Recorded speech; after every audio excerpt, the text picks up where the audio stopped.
In the beginning, God created the heavens and the earth. Now the earth was formless and empty. Darkness was on the surface of the deep.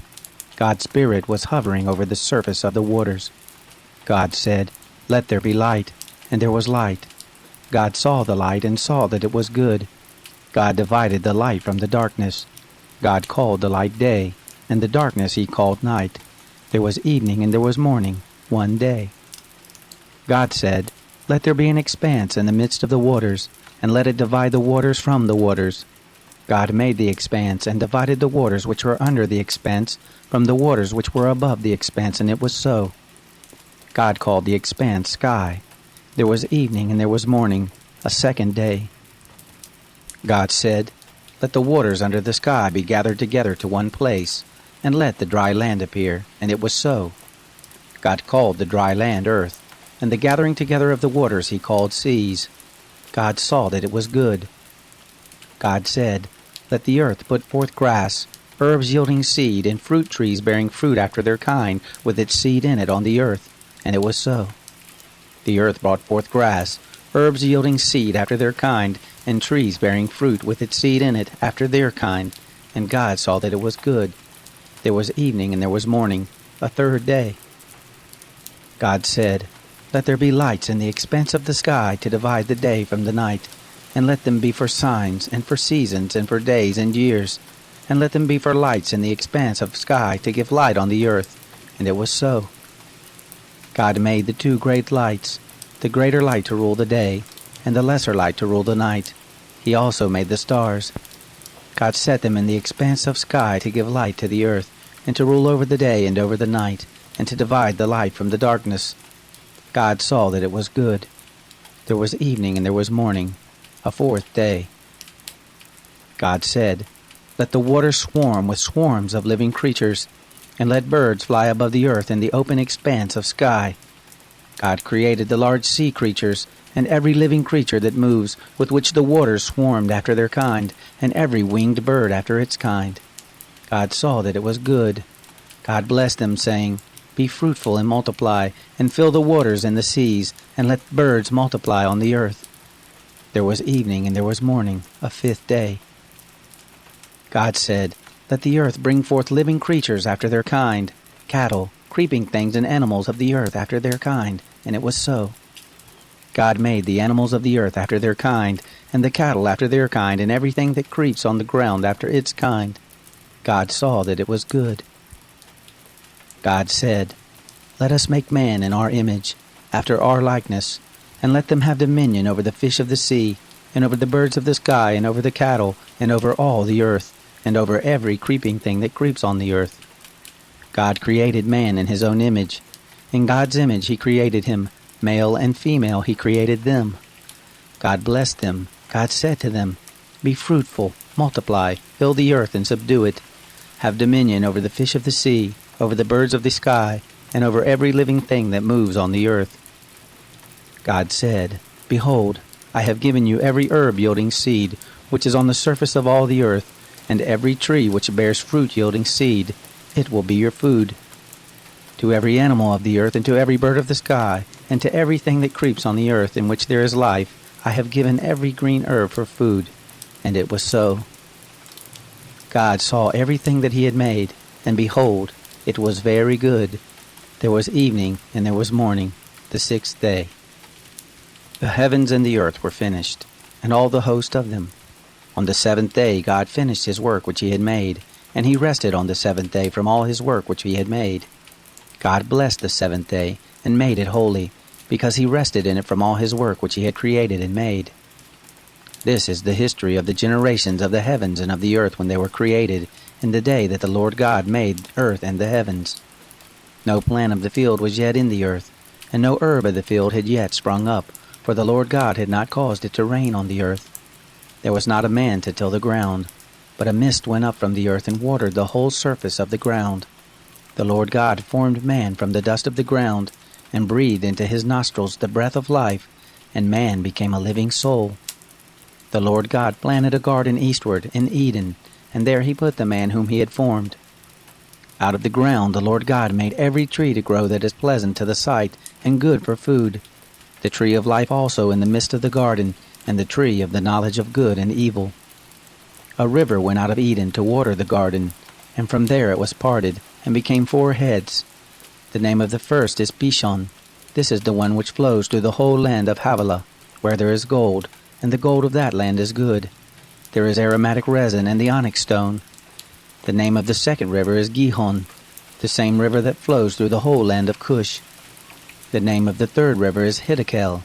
This is the one which flows in front of Assyria. The fourth river is the Euphrates. The Lord God took the man and put him into the Garden of Eden to dress it and to keep it.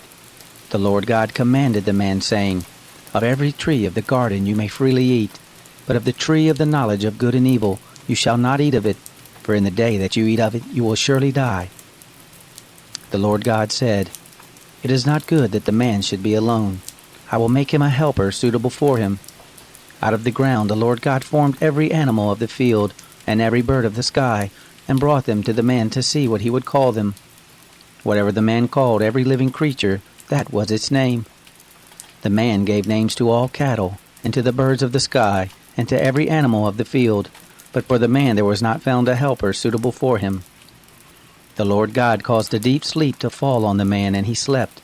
And he took one of his ribs and closed up the flesh in its place. He made the rib which the Lord God had taken from the man into a woman, and brought her to the man. The man said, This is now bone of my bones, and flesh of my flesh.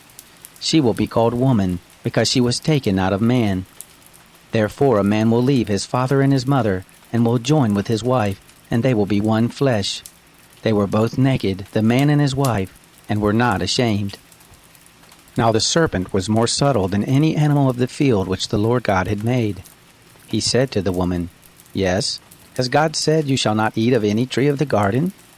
The woman said to the serpent, Of the fruit of the trees of the garden we may eat, but of the fruit of the tree which is in the midst of the garden God has said, You shall not eat of it, neither shall you touch it, lest you die. The serpent said to the woman, You won't surely die, for God knows that in the day you eat it, your eyes will be opened, and you will be like God, knowing good and evil.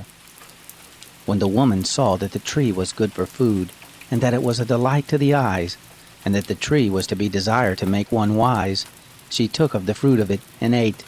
And she gave some to her husband with her, and he ate. Both of their eyes were opened, and they knew that they were naked. They sewed fig leaves together and made themselves aprons.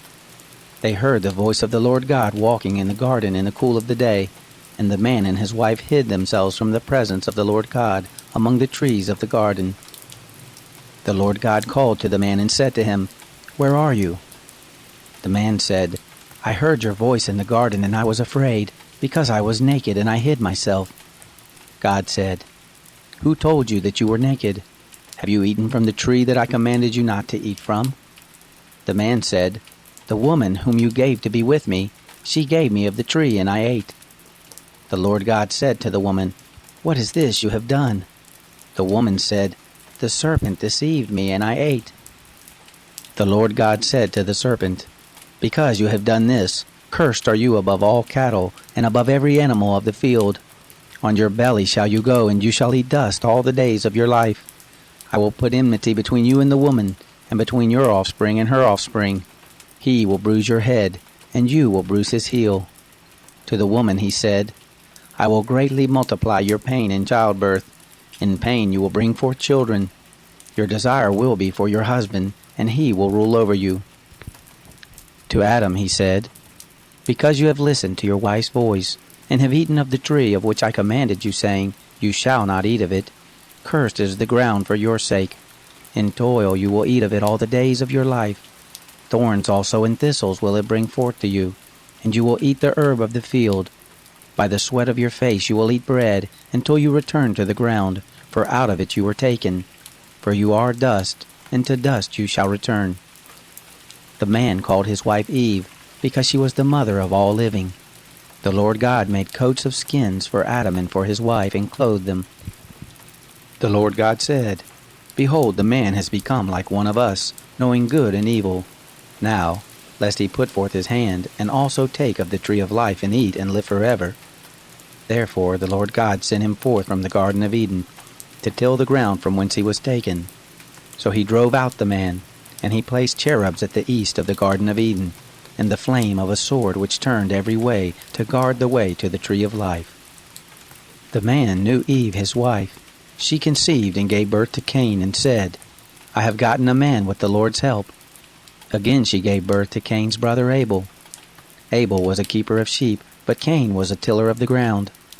As time passed, it happened that Cain brought an offering to the Lord from the fruit of the ground. Abel also brought some of the firstborn of his flock and of the fat of it. The Lord respected Abel and his offering, but he didn't respect Cain and his offering.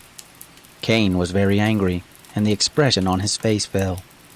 The Lord said to Cain, Why are you angry? Why has the expression of your face fallen? If you do well, will it not be lifted up? If you don't do well, sin crouches at the door. Its desire is for you, but you are to rule over it. Cain said to Abel his brother, Let's go into the field. It happened when they were in the field that Cain rose up against Abel his brother and killed him. The Lord said to Cain, Where is Abel, your brother? He said, I don't know. Am I my brother's keeper? The Lord said, What have you done? The voice of your brother's blood cries to me from the ground. Now you are cursed because of the ground, which has opened its mouth to receive your brother's blood from your hand. From now on, when you till the ground, it won't yield its strength to you. You shall be a fugitive and a wanderer in the earth. Cain said to the Lord, My punishment is greater than I can bear.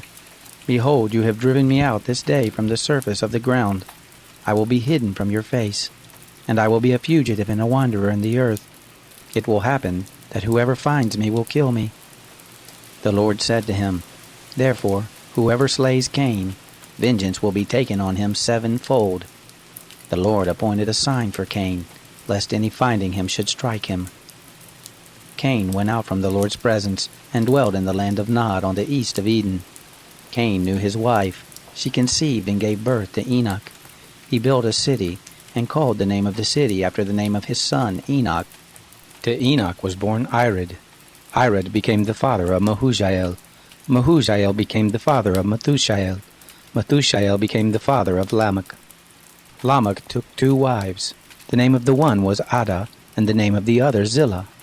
Ada gave birth to Jabal, who was the father of those who dwell in tents and have cattle. His brother's name was Jubal, who was the father of all who handle the harp and pipe. Zillah also gave birth to Tubal-Cain, the forger of every cutting instrument of brass and iron. Tubal-Cain's sister was Naamah. Lamech said to his wives, Ada and Zillah, hear my voice. You wives of Lamech, listen to my speech. For I have slain a man for wounding me, a young man for bruising me. If Cain will be avenged 7 times, truly Lamech 77 times. Adam knew his wife again.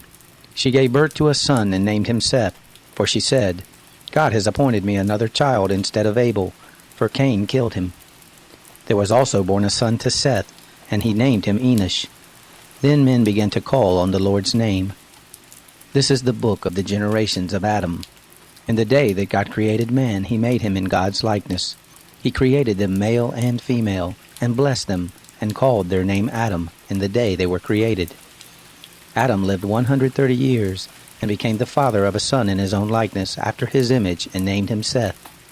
The days of Adam after he became the father of Seth were 800 years, and he became the father of sons and daughters.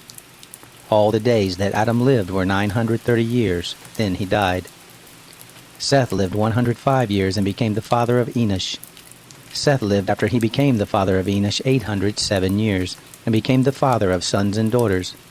All the days of Seth were 912 years, then he died. Enosh lived 90 years and became the father of Kenan. Enosh lived after he became the father of Kenan 815 years, and became the father of sons and daughters. All the days of Enosh were 905 years, then he died. Kenan lived 70 years, and became the father of Mahalalel. Kenan lived after he became the father of Mahalalel 840 years, and became the father of sons and daughters. And all the days of Kenan were 910 years, then he died. Mahalalel lived 65 years, and became the father of Jared. Mahalalel lived after he became the father of Jared 830 years, and became the father of sons and daughters. All the days of Mahalalel were 895 years. Then he died. Jared lived 162 years and became the father of Enoch. Jared lived after he became the father of Enoch 800 years and became the father of sons and daughters. All the days of Jared were 962 years. Then he died. Enoch lived 65 years and became the father of Methuselah. Enoch walked with God after he became the father of Methuselah 300 years and became the father of sons and daughters. All the days of Enoch were 365 years. Enoch walked with God, and he was not, for God took him. Methuselah lived 187 years and became the father of Lamech. Methuselah lived after he became the father of Lamech 782 years and became the father of sons and daughters. All the days of Methuselah were 969 years. Then he died. Lamech lived 182 years and became the father of a son, and he named him Noah, saying, "This same will comfort us in our work and in the toil of our hands, because of the ground which the Lord has cursed." Lamech lived after he became the father of Noah 595 years, and became the father of sons and daughters. All the days of Lamech were 777 years. Then he died. Noah was 500 years old, and Noah became the father of Shem, Ham, and Japheth. It happened when men began to multiply on the surface of the ground, and daughters were born to them, that God's sons saw that men's daughters were beautiful, and they took for themselves wives of all that they chose. The Lord said, "My spirit will not strive with man forever, because he also is flesh, yet will his days be 120 years. The Nephilim were in the earth in those days, and also after that, when God's sons came to men's daughters. They bore children to them. The same were the mighty men who were of old, men of renown. The Lord saw that the wickedness of man was great in the earth, and that every imagination of the thoughts of his heart was only evil continually. The Lord was sorry that he had made man on the earth, and it grieved him in his heart. The Lord said, "I will destroy man whom I have created from the surface of the ground, man, along with animals, creeping things, and birds of the sky, for I am sorry that I have made them." But Noah found favor in the Lord's eyes. This is the history of the generations of Noah. Noah was a righteous man, blameless among the people of his time. Noah walked with God. Noah became the father of 3 sons, Shem, Ham, and Japheth. The earth was corrupt before God, and the earth was filled with violence. God saw the earth, and saw that it was corrupt, for all flesh had corrupted their way on the earth. God said to Noah, "The end of all flesh has come before me, for the earth is filled with violence through them. Behold, I will destroy them with the earth. Make an ark of gopher wood. You shall make rooms in the ark, and shall seal it inside and outside with pitch. This is how you shall make it. The length of the ark will be 300 cubits, the breadth of it 50 cubits, and the height of it 30 cubits. You shall make a roof in the ark, and to a cubit shall you finish it upward. You shall set the door of the ark in the side of it. You shall make it with lower, second, and third levels. I, even I, do bring the flood of waters on this earth to destroy all flesh having the breath of life from under the sky. Everything that is in the earth will die. But I will establish my covenant with you. You shall come into the ark, you, your sons, your wife, and your sons' wives with you. Of every living thing of all flesh, you shall bring 2 of every sort into the ark, to keep them alive with you. They shall be male and female. Of the birds after their kind, of the cattle after their kind, of every creeping thing of the ground after its kind, 2 of every sort shall come to you to keep them alive. Take with you of all food that is eaten, and gather it to you, and it will be food for you and for them. Thus Noah did, according to all that God commanded him, so he did. The Lord said to Noah, "Come with all of your household into the ark, for I have seen your righteousness before me in this generation. You shall take 7 pairs of every clean animal with you, the male and his female. Of the animals that are not clean, take 2, the male and his female. Also of the birds of the sky, 7 and 7, male and female, to keep seed alive on the surface of all the earth. In 7 days I will cause it to rain on the earth for 40 days and 40 nights. Every living thing that I have made I will destroy from the surface of the ground." Noah did everything that the Lord commanded him. Noah was 600 years old when the flood of waters came on the earth. Noah went into the ark with his sons, his wife, and his sons' wives, because of the waters of the flood. Clean animals, animals that are not clean, birds, and everything that creeps on the ground, went by pairs to Noah into the ark, male and female, as God commanded Noah. It happened after the 7 days that the waters of the flood came on the earth. In the 600th year of Noah's life, in the 2nd month, on the 17th day of the month, on the same day all the fountains of the great deep were burst open, and the sky's windows were opened. The rain was on the earth 40 days and 40 nights.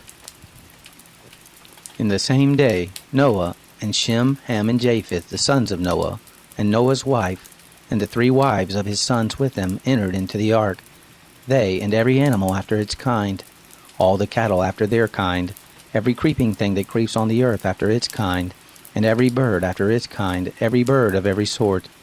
They went to Noah into the ark by pairs of all flesh with a breath of life in them. Those who went in, male and female of all flesh, as God commanded him, and the Lord shut him in. The flood was 40 days on the earth.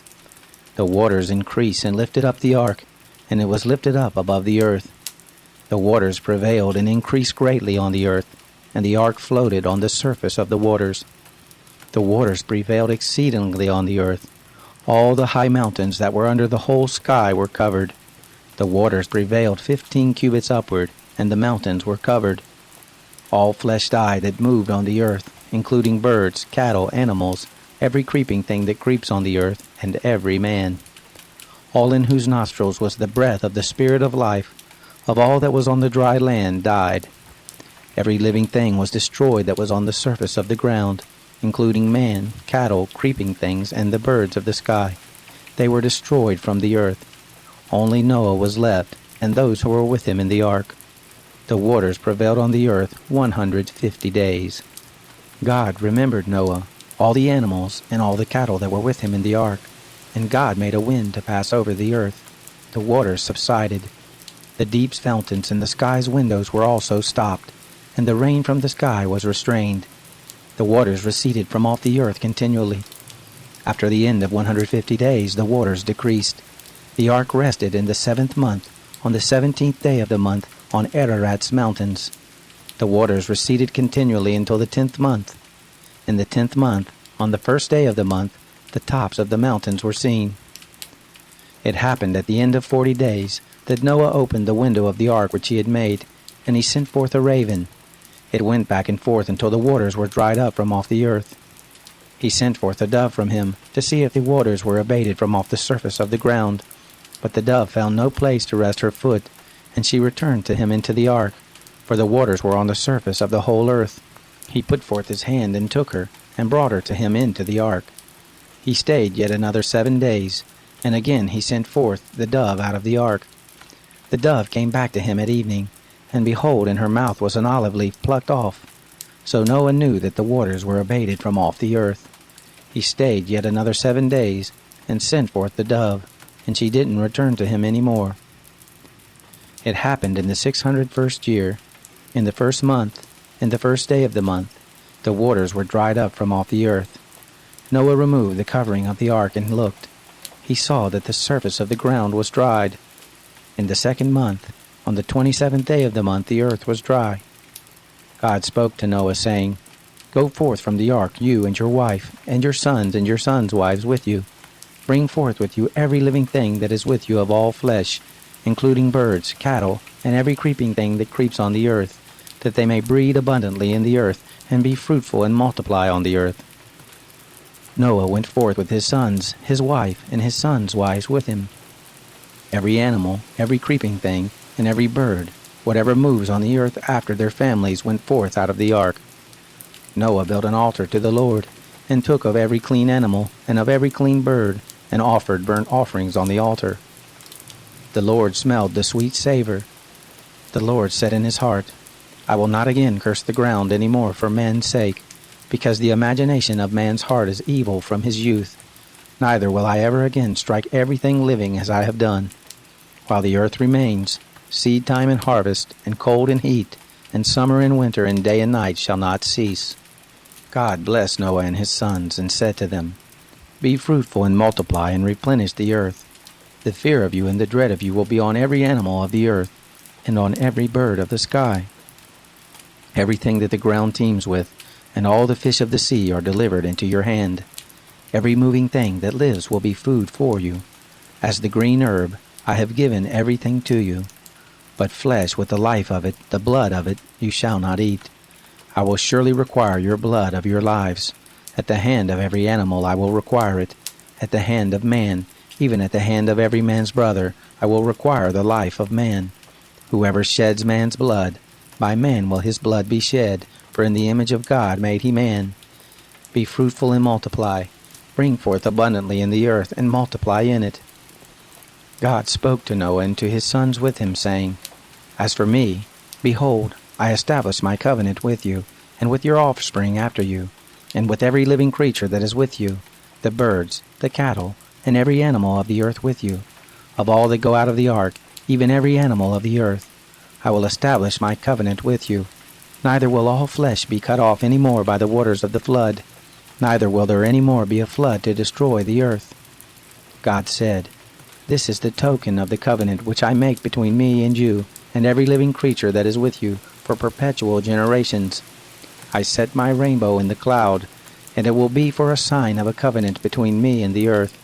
It will happen, when I bring a cloud over the earth, that the rainbow will be seen in the cloud, and I will remember my covenant, which is between me and you, and every living creature of all flesh, and the waters will no more become a flood to destroy all flesh. The rainbow will be in the cloud. I will look at it, that I may remember the everlasting covenant between God and every living creature of all flesh that is on the earth. God said to Noah, This is the token of the covenant which I have established between me and all flesh that is on the earth.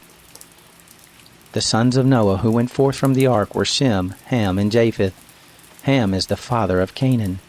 These three were the sons of Noah, and from these the whole earth was populated.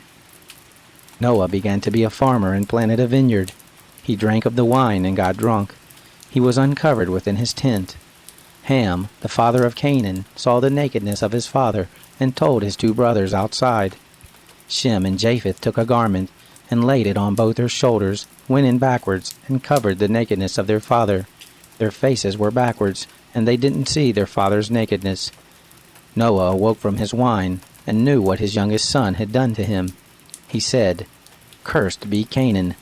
A servant of servants will he be to his brothers.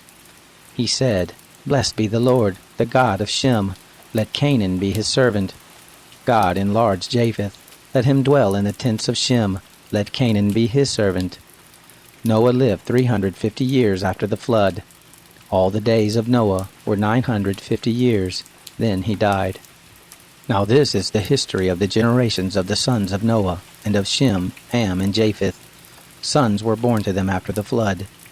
The sons of Japheth: Gomer, Magog, Madai, Javan, Tubal, Meshech, and Tiras. The sons of Gomer: Ashkenaz, Riphath, and Togarmah. The sons of Javan: Elisha, Tarshish, Kittim, and Dodanim.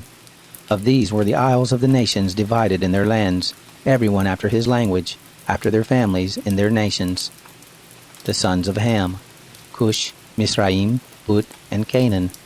The sons of Cush: Seba, Havilah, Sabta, Rama, and Sabtika. The sons of Rama: Sheba and Dedan. Cush became the father of Nimrod. He began to be a mighty one in the earth. He was a mighty hunter before the Lord. Therefore it is said, like Nimrod, a mighty hunter before the Lord. The beginning of his kingdom was Babel, Erech, Akkad, and Calneh in the land of Shinar.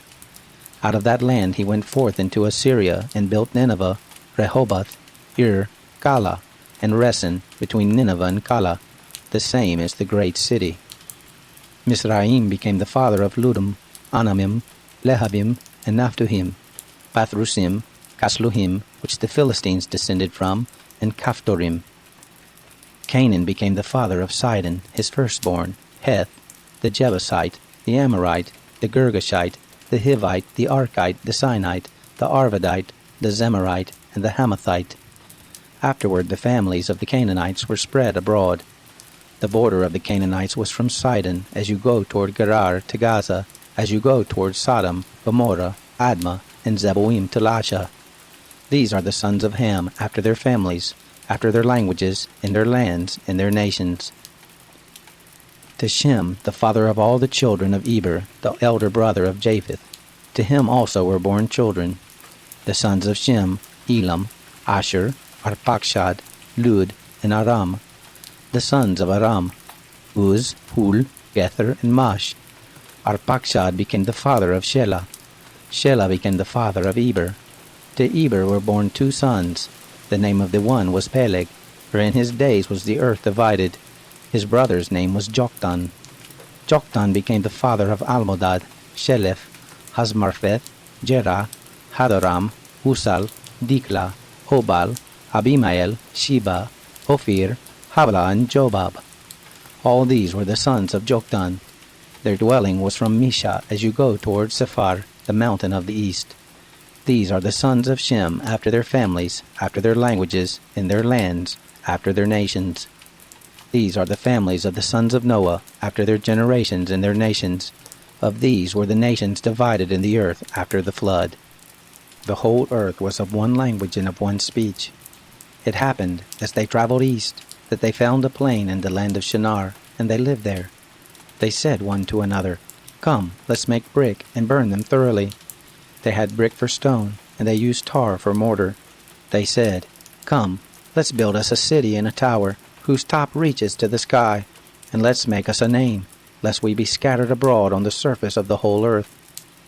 The Lord came down to see the city and the tower which the children of men built.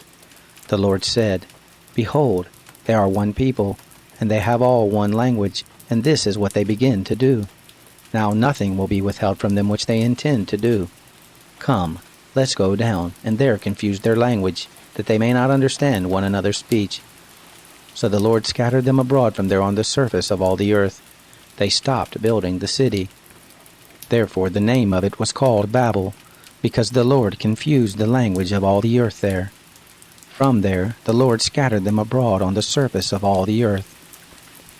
This is the history of the generations of Shem. Shem was 100 years old, and became the father of Arpachshad 2 years after the flood. Shem lived after he became the father of Arpachshad 500 years, and became the father of sons and daughters. Arpachshad lived 35 years, and became the father of Shelah. Arpachshad lived after he became the father of Shelah 403 years, and became the father of sons and daughters. Shelah lived 30 years, and became the father of Eber. And Shelah lived after he became the father of Eber 403 years, and became the father of sons and daughters. Eber lived 34 years, and became the father of Peleg. Eber lived after he became the father of Peleg 430 years, and became the father of sons and daughters. Peleg lived 30 years, and became the father of Reu. Peleg lived after he became the father of Reu 209 years, and became the father of sons and daughters. Reu lived 32 years, and became the father of Serug. Reu lived after he became the father of Serug 207 years, and became the father of sons and daughters. Serug lived 30 years, and became the father of Nahor. Serug lived after he became the father of Nahor 200 years, and became the father of sons and daughters. Nahor lived 29 years, and became the father of Terah. Nahor lived after he became the father of Terah 119 years, and became the father of sons and daughters. Terah lived 70 years, and became the father of Abram, Nahor, and Haran. Now this is the history of the generations of Terah. Terah became the father of Abram, Nahor, and Haran. Haran became the father of Lot. Haran died before his father Terah in the land of his birth, in Ur of the Chaldees. Abram and Nahor took wives. The name of Abram's wife was Sarai, and the name of Nahor's wife Milcah, the daughter of Haran, who was also the father of Iscah. Sarai was barren; she had no child. Terah took Abram his son, Lot the son of Haran his son's son, and Sarai his daughter-in-law, his son Abram's wife. They went forth from Ur of the Chaldees to go into the land of Canaan. They came to Haran and lived there. The days of Terah were 205 years. Terah died in Haran. Now the Lord said to Abram, "Get out of your country and from your relatives, and from your father's house, to the land that I will show you. I will make of you a great nation. I will bless you, and make your name great. You will be a blessing. I will bless those who bless you, and I will curse him who curses you. In you will all the families of the earth be blessed. So Abram went as the Lord had spoken to him. Lot went with him. Abram was 75 years old when he departed out of Haran. Abram took Sarai his wife, Lot his brother's son, all their substance that they had gathered, and the souls who they had gotten in Haran. And they went forth to go into the land of Canaan, and into the land of Canaan they came. Abram passed through the land to the place of Shechem, to the oak of Moreh. The Canaanite was then in the land. The Lord appeared to Abram and said, I will give this land to your seed. He built an altar there to the Lord who appeared to him. He left from there to the mountain on the east of Bethel, and pitched his tent, having Bethel on the west, and Ai on the east. There he built an altar to the Lord, and called on the name of the Lord. Abram traveled, going on still toward the south. There was a famine in the land. Abram went down into Egypt to live as a foreigner there, for the famine was sore in the land. It happened, when he was come near to enter into Egypt, that he said to Sarai his wife, See now, I know that you are a beautiful woman to look on. It will happen, when the Egyptians will see you, that they will say, This is his wife. They will kill me, but they will save you alive. Please say that you are my sister, that it may be well with me for your sake, and that my soul may live because of you. It happened that when Abram had come into Egypt, the Egyptians saw that the woman was very beautiful. The princes of Pharaoh saw her and praised her to Pharaoh, and the woman was taken into Pharaoh's house. He dealt well with Abram for her sake. He had sheep and oxen and male donkeys, and menservants and maidservants and female donkeys and camels. The Lord plagued Pharaoh and his house with great plagues because of Sarai, Abram's wife. Pharaoh called Abram and said, What is this that you have done to me? Why didn't you tell me that she was your wife? Why did you say, She is my sister, so that I took her to be my wife? Now therefore, see your wife, take her and go your way. Pharaoh gave men charge concerning him, and they brought him on the way and his wife and all that he had. Abram went up out of Egypt, he, his wife, all that he had, and Lot with him into the south. Abram was very rich in cattle, in silver and in gold. He went on his journeys from the south, even to Bethel, to the place where his tent had been at the beginning, between Bethel and Ai, to the place of the altar, which he had made there at the first. There Abram called on the name of the Lord. Lot also, who went with Abram, had flocks and herds and tents. The land was not able to bear them, that they might live together, for their substance was great, so that they could not live together. There was strife between the herdsmen of Abram's cattle and the herdsmen of Lot's cattle, and the Canaanite and the Perizzite lived then in the land. Abram said to Lot, Please, let there be no strife between me and you, and between my herdsmen and your herdsmen, for we are relatives. Isn't the whole land before you? Please separate yourself from me. If you go to the left hand, then I will go to the right. Or if you go to the right hand, then I will go to the left. Lot lifted up his eyes and saw all the plain of the Jordan, that it was well watered everywhere, before the Lord destroyed Sodom and Gomorrah. It was like the garden of the Lord, like the land of Egypt as you go to Zoar. So Lot chose the plain of the Jordan for himself. Lot traveled east, and they separated themselves the one from the other. Abram lived in the land of Canaan, and Lot lived in the cities of the plain, and moved his tent as far as Sodom. Now the men of Sodom were exceedingly wicked, and sinners against the Lord. The Lord said to Abram, after Lot was separated from him, Now lift up your eyes and look from the place where you are, northward and southward, and eastward and westward. For all the land which you see I will give to you, and to your offspring forever. I will make your offspring as the dust of the earth, so that if a man can number the dust of the earth, then your seed may also be numbered. Arise, walk through the land in the length of it, and in the breadth of it, for I will give it to you. Abram moved his tent and came and lived by the oaks of Mamre, which are in Hebron, and built an altar there to the Lord. It happened in the days of Amraphel, king of Shinar, Arioch, king of Elasar, Kedorlaomer, king of Elam, and Tidal, king of Goim, that they made war with Bera, king of Sodom, and with Birsha, king of Gomorrah, Shinab, king of Admah, and Shemabir, king of Zeboim, and the king of Bela, the same is Zoar. All these joined together in the valley of Siddim, the same as the Salt Sea. 12 years they served Kedorlaomer, and in the 13th year they rebelled. In the 14th year Kedorlaomer came, and the kings who were with him, and struck the Rephaim in Ashtaroth Karnaim, and the Zuzim in Ham, and the Imim in Shaveh Kiriathaim, and the Horites in their Mount Seir, to El Paran, which is by the wilderness.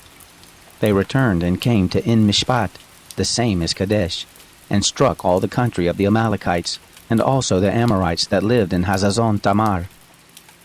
There went out the king of Sodom, and the king of Gomorrah, and the king of Admah, and the king of Zeboim, and the king of Bela, the same as Zoar. And they set the battle in array against them in the valley of Siddim, against Kedorlaomer king of Elam, and Tidal king of Goim, and Amraphel king of Shinar, and Arioch king of Elasar, 4 kings against the 5. Now the valley of Siddim was full of tar pits, and the kings of Sodom and Gomorrah fled, and they fell there, and those who remained fled to the mountain. They took all the goods of Sodom and Gomorrah, and all their food, and went their way. They took Lot, Abram's brother's son, who lived in Sodom, and his goods, and departed. One who had escaped came and told Abram the Hebrew.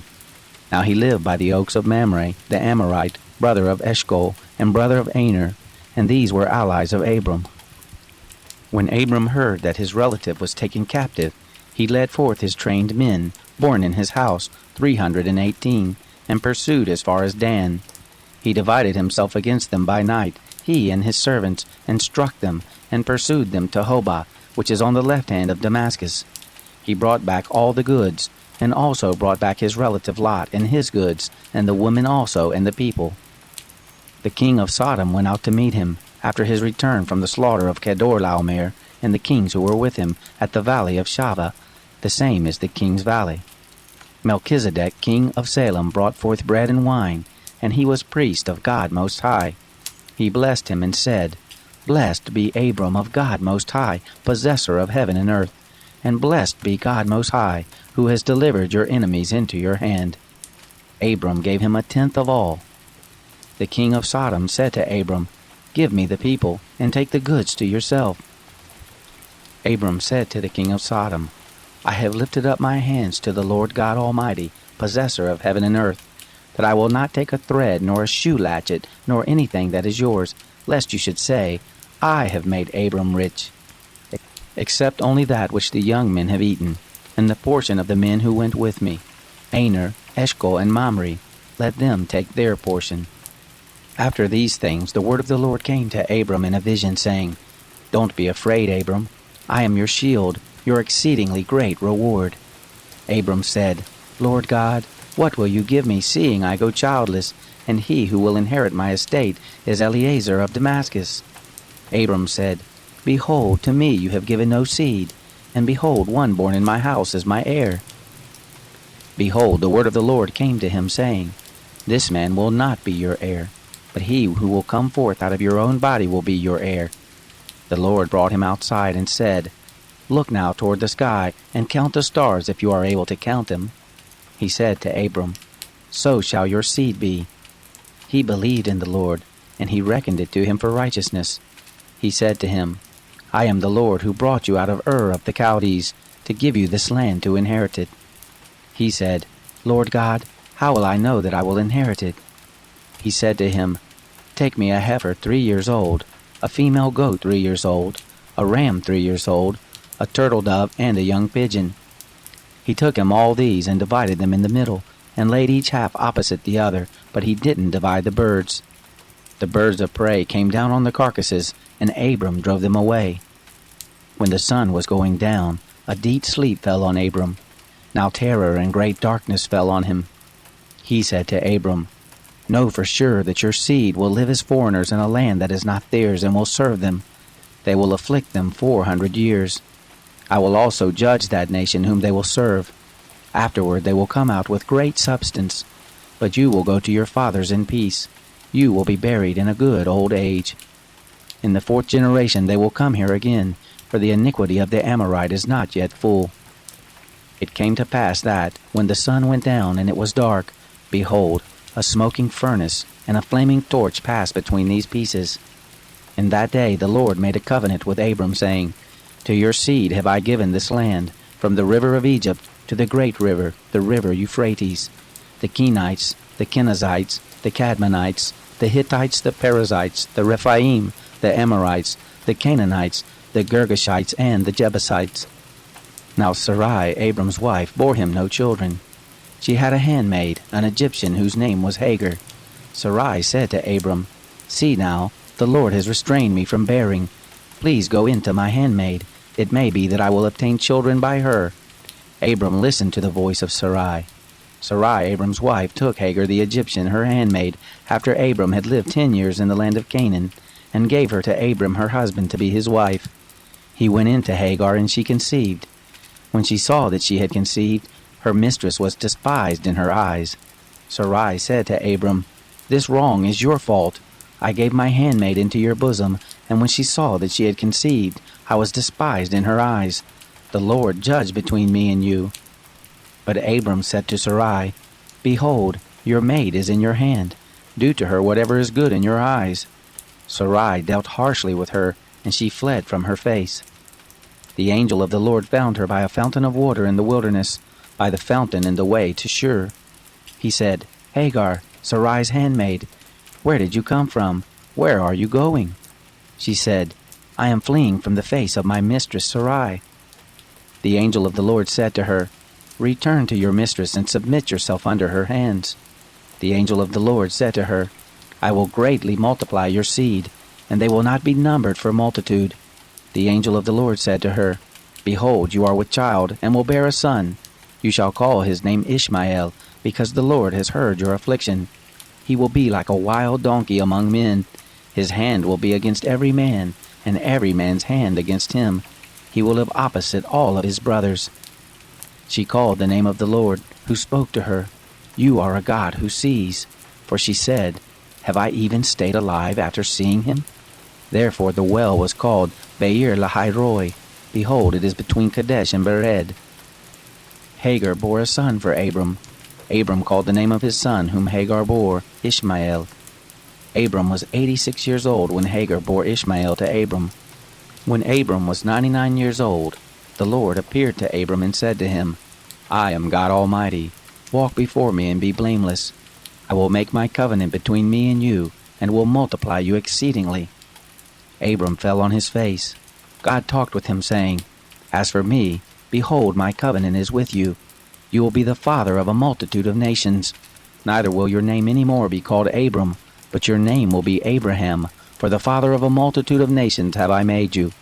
I will make you exceeding fruitful, and I will make nations of you. Kings will come out of you.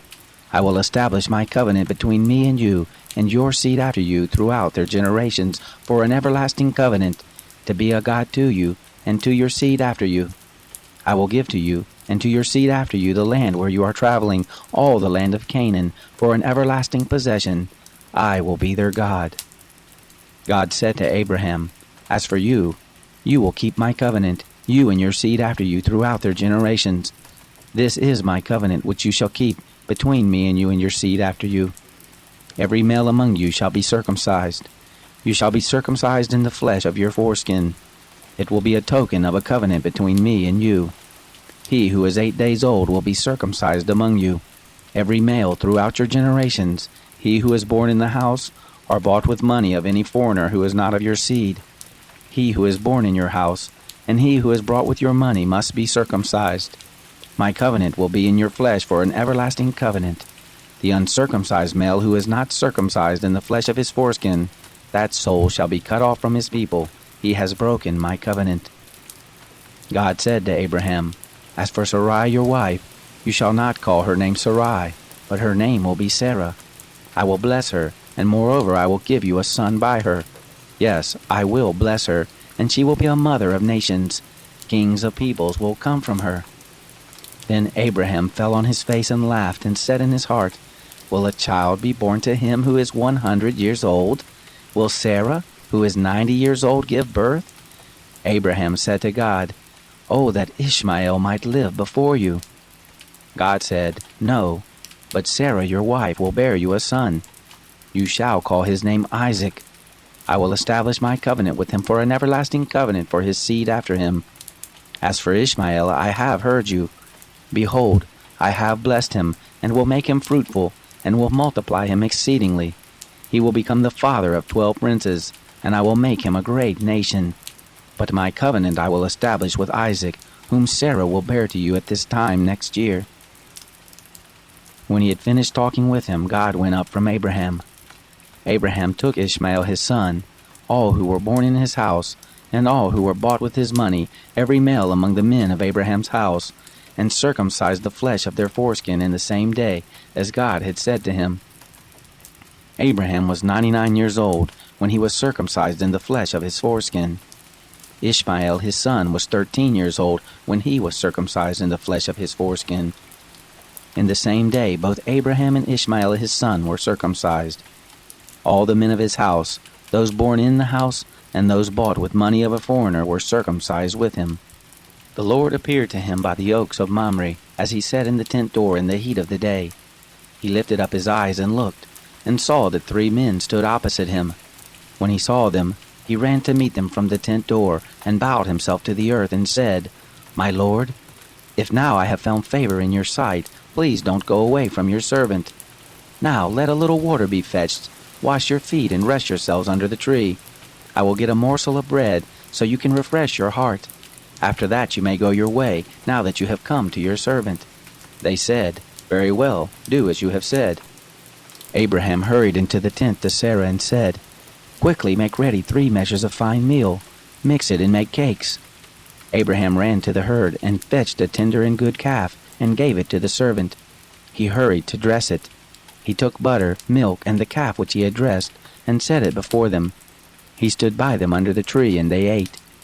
They said to him, "Where is Sarah, your wife?" He said, "See, in the tent." He said, "I will certainly return to you when the season comes round. Behold, Sarah your wife will have a son." Sarah heard in the tent door which was behind him. Now Abraham and Sarah were old, well advanced in age. It had ceased to be with Sarah after the manner of women. Sarah laughed within herself, saying, "After I have grown old, will I have pleasure, my Lord being old also?" The Lord said to Abraham, "Why did Sarah laugh, saying, 'Will I really bear a child, yet I am old?' Is anything too hard for the Lord? At the set time I will return to you, when the season comes round, and Sarah will have a son." Then Sarah denied, saying, "I didn't laugh," for she was afraid. He said, "No, but you did laugh." The men rose up from there and looked toward Sodom. Abraham went with them to see them on their way. The Lord said, "Will I hide from Abraham that which I do? Seeing that Abraham has surely become a great and mighty nation, and all the nations of the earth will be blessed in him. For I have known him, to the end that he may command his children and his household after him, that they may keep the way of the Lord, to do righteousness and justice, to the end that the Lord may bring on Abraham that which he has spoken of him." The Lord said, "Because the cry of Sodom and Gomorrah is great, and because their sin is very grievous, I will go down now and see whether they have done altogether according to the cry of it, which is come to me. If not, I will know." The men turned from there and went toward Sodom, but Abraham stood yet before the Lord. Abraham drew near and said, "Will you consume the righteous with the wicked? What if there are 50 righteous within the city? Will you consume and not spare the place for the 50 righteous who are therein? Be it far from you to do things like that, to kill the righteous with the wicked, that so the righteous should be as the wicked. May that be far from you. Shouldn't the judge of all the earth do right?" The Lord said, "If I find in Sodom 50 righteous within the city, then I will spare all the place for their sake." Abraham answered, "See now, I have taken it on myself to speak to the Lord, who am but dust and ashes. What if there lack 5 of the 50 righteous? Will you destroy all the city for lack of 5? He said, "I will not destroy it if I find 45 there." He spoke to him yet again and said, "What if there are 40 found there?" He said, "I will not do it for the 40's sake." He said, "Oh, don't let the Lord be angry, and I will speak. What if there are found 30 there?" He said, "I will not do it if I find 30 there." He said, "See now, I have taken it on myself to speak to the Lord. What if there are 20 found there?" He said, "I will not destroy it for the 20's sake." He said, "Oh, don't let the Lord be angry, and I will speak yet but this once. What if 10 are found there?" He said, "I will not destroy it for the 10's sake."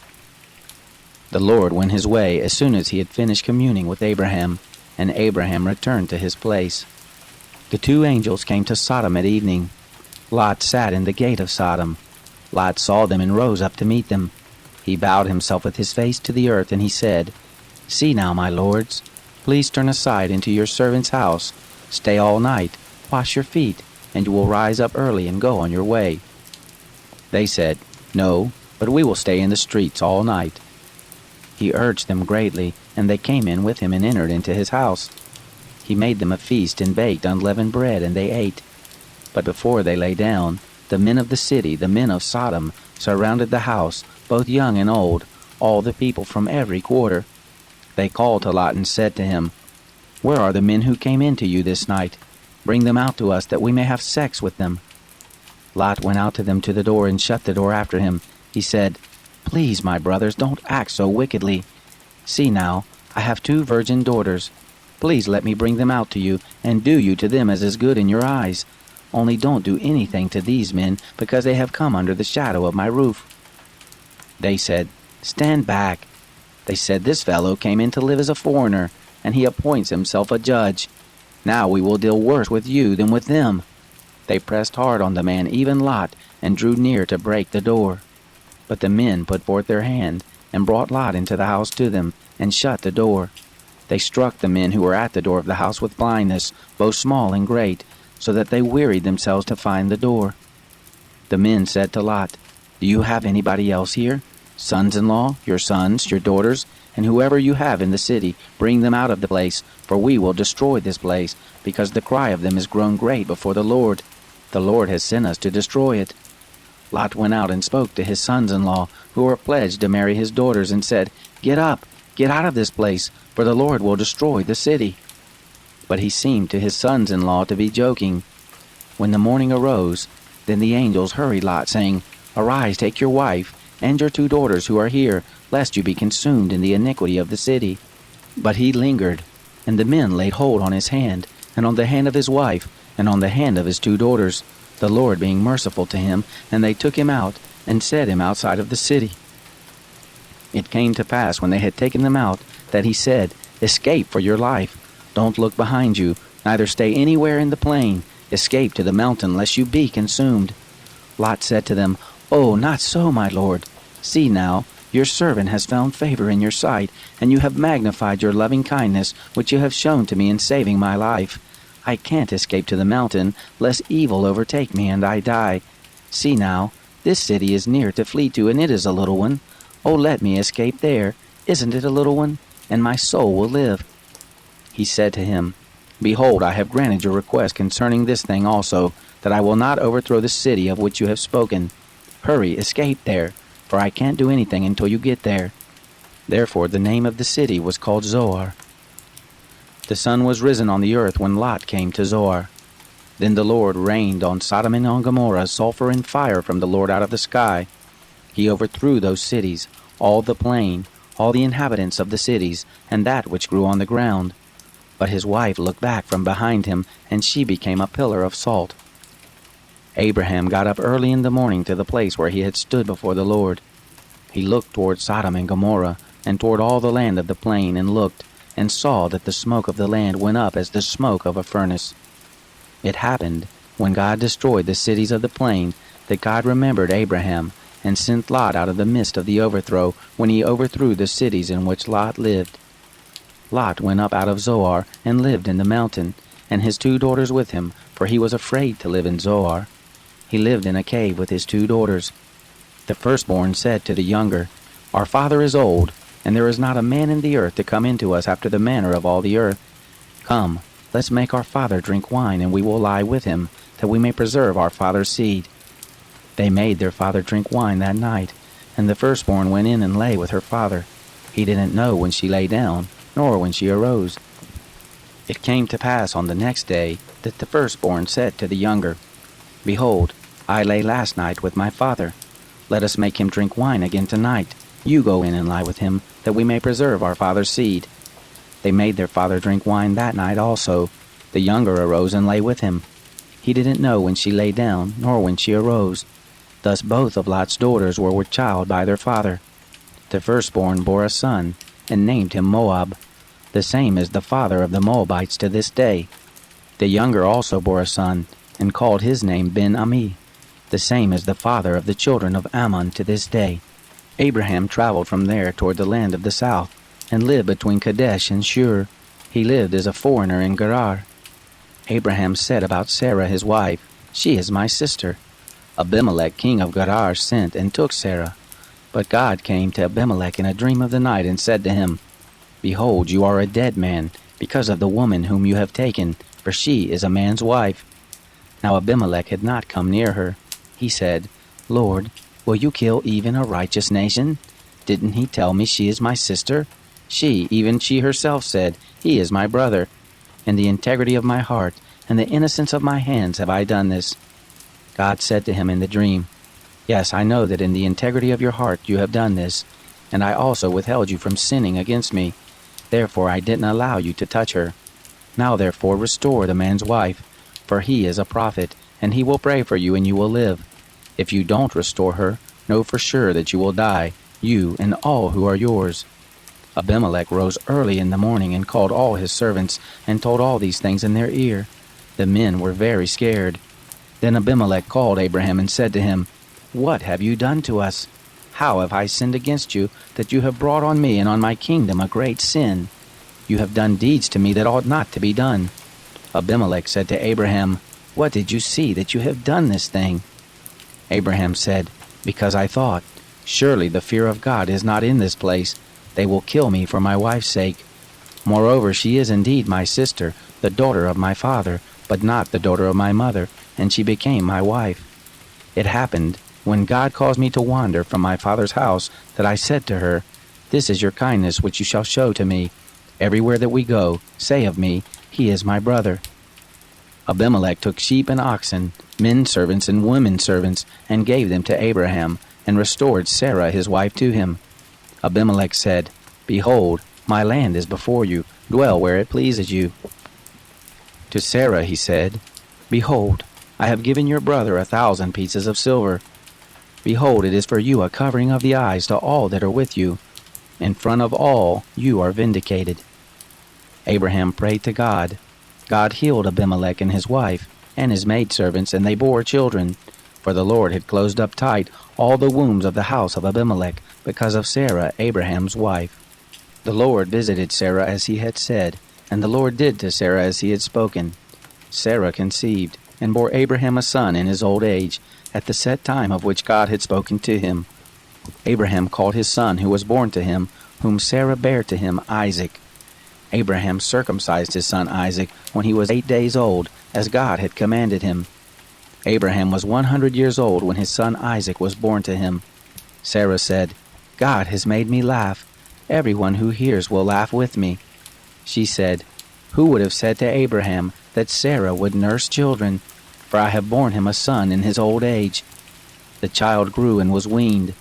Abraham made a great feast on the day that Isaac was weaned. Sarah saw the son of Hagar the Egyptian, whom she had borne to Abraham, mocking. Therefore she said to Abraham, "Cast out this handmaid and her son, for the son of this handmaid will not be heir with my son, even with Isaac."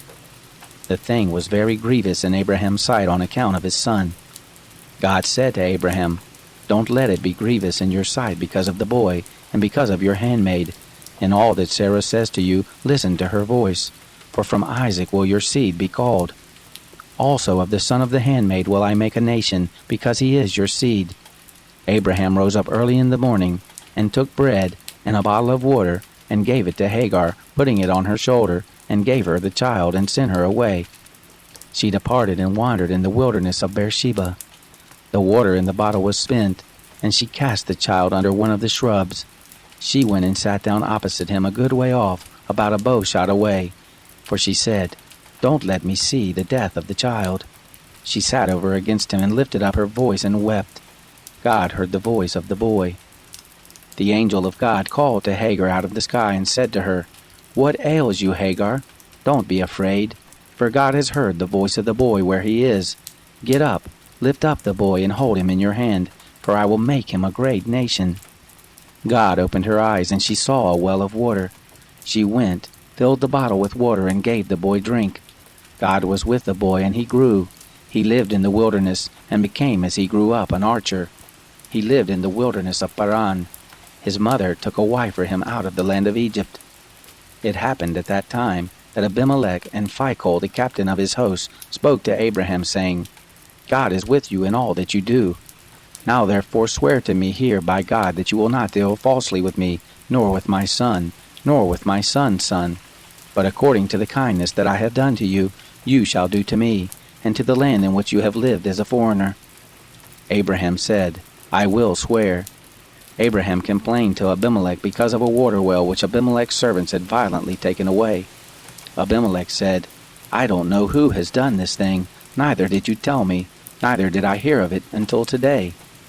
Abraham took sheep and oxen and gave them to Abimelech. Those two made a covenant. Abraham set 7 ewe lambs of the flock by themselves. Abimelech said to Abraham, "What do these 7 ewe lambs which you have set by themselves mean?" He said, "You shall take these 7 ewe lambs from my hand, that it may be a witness to me that I have dug this well."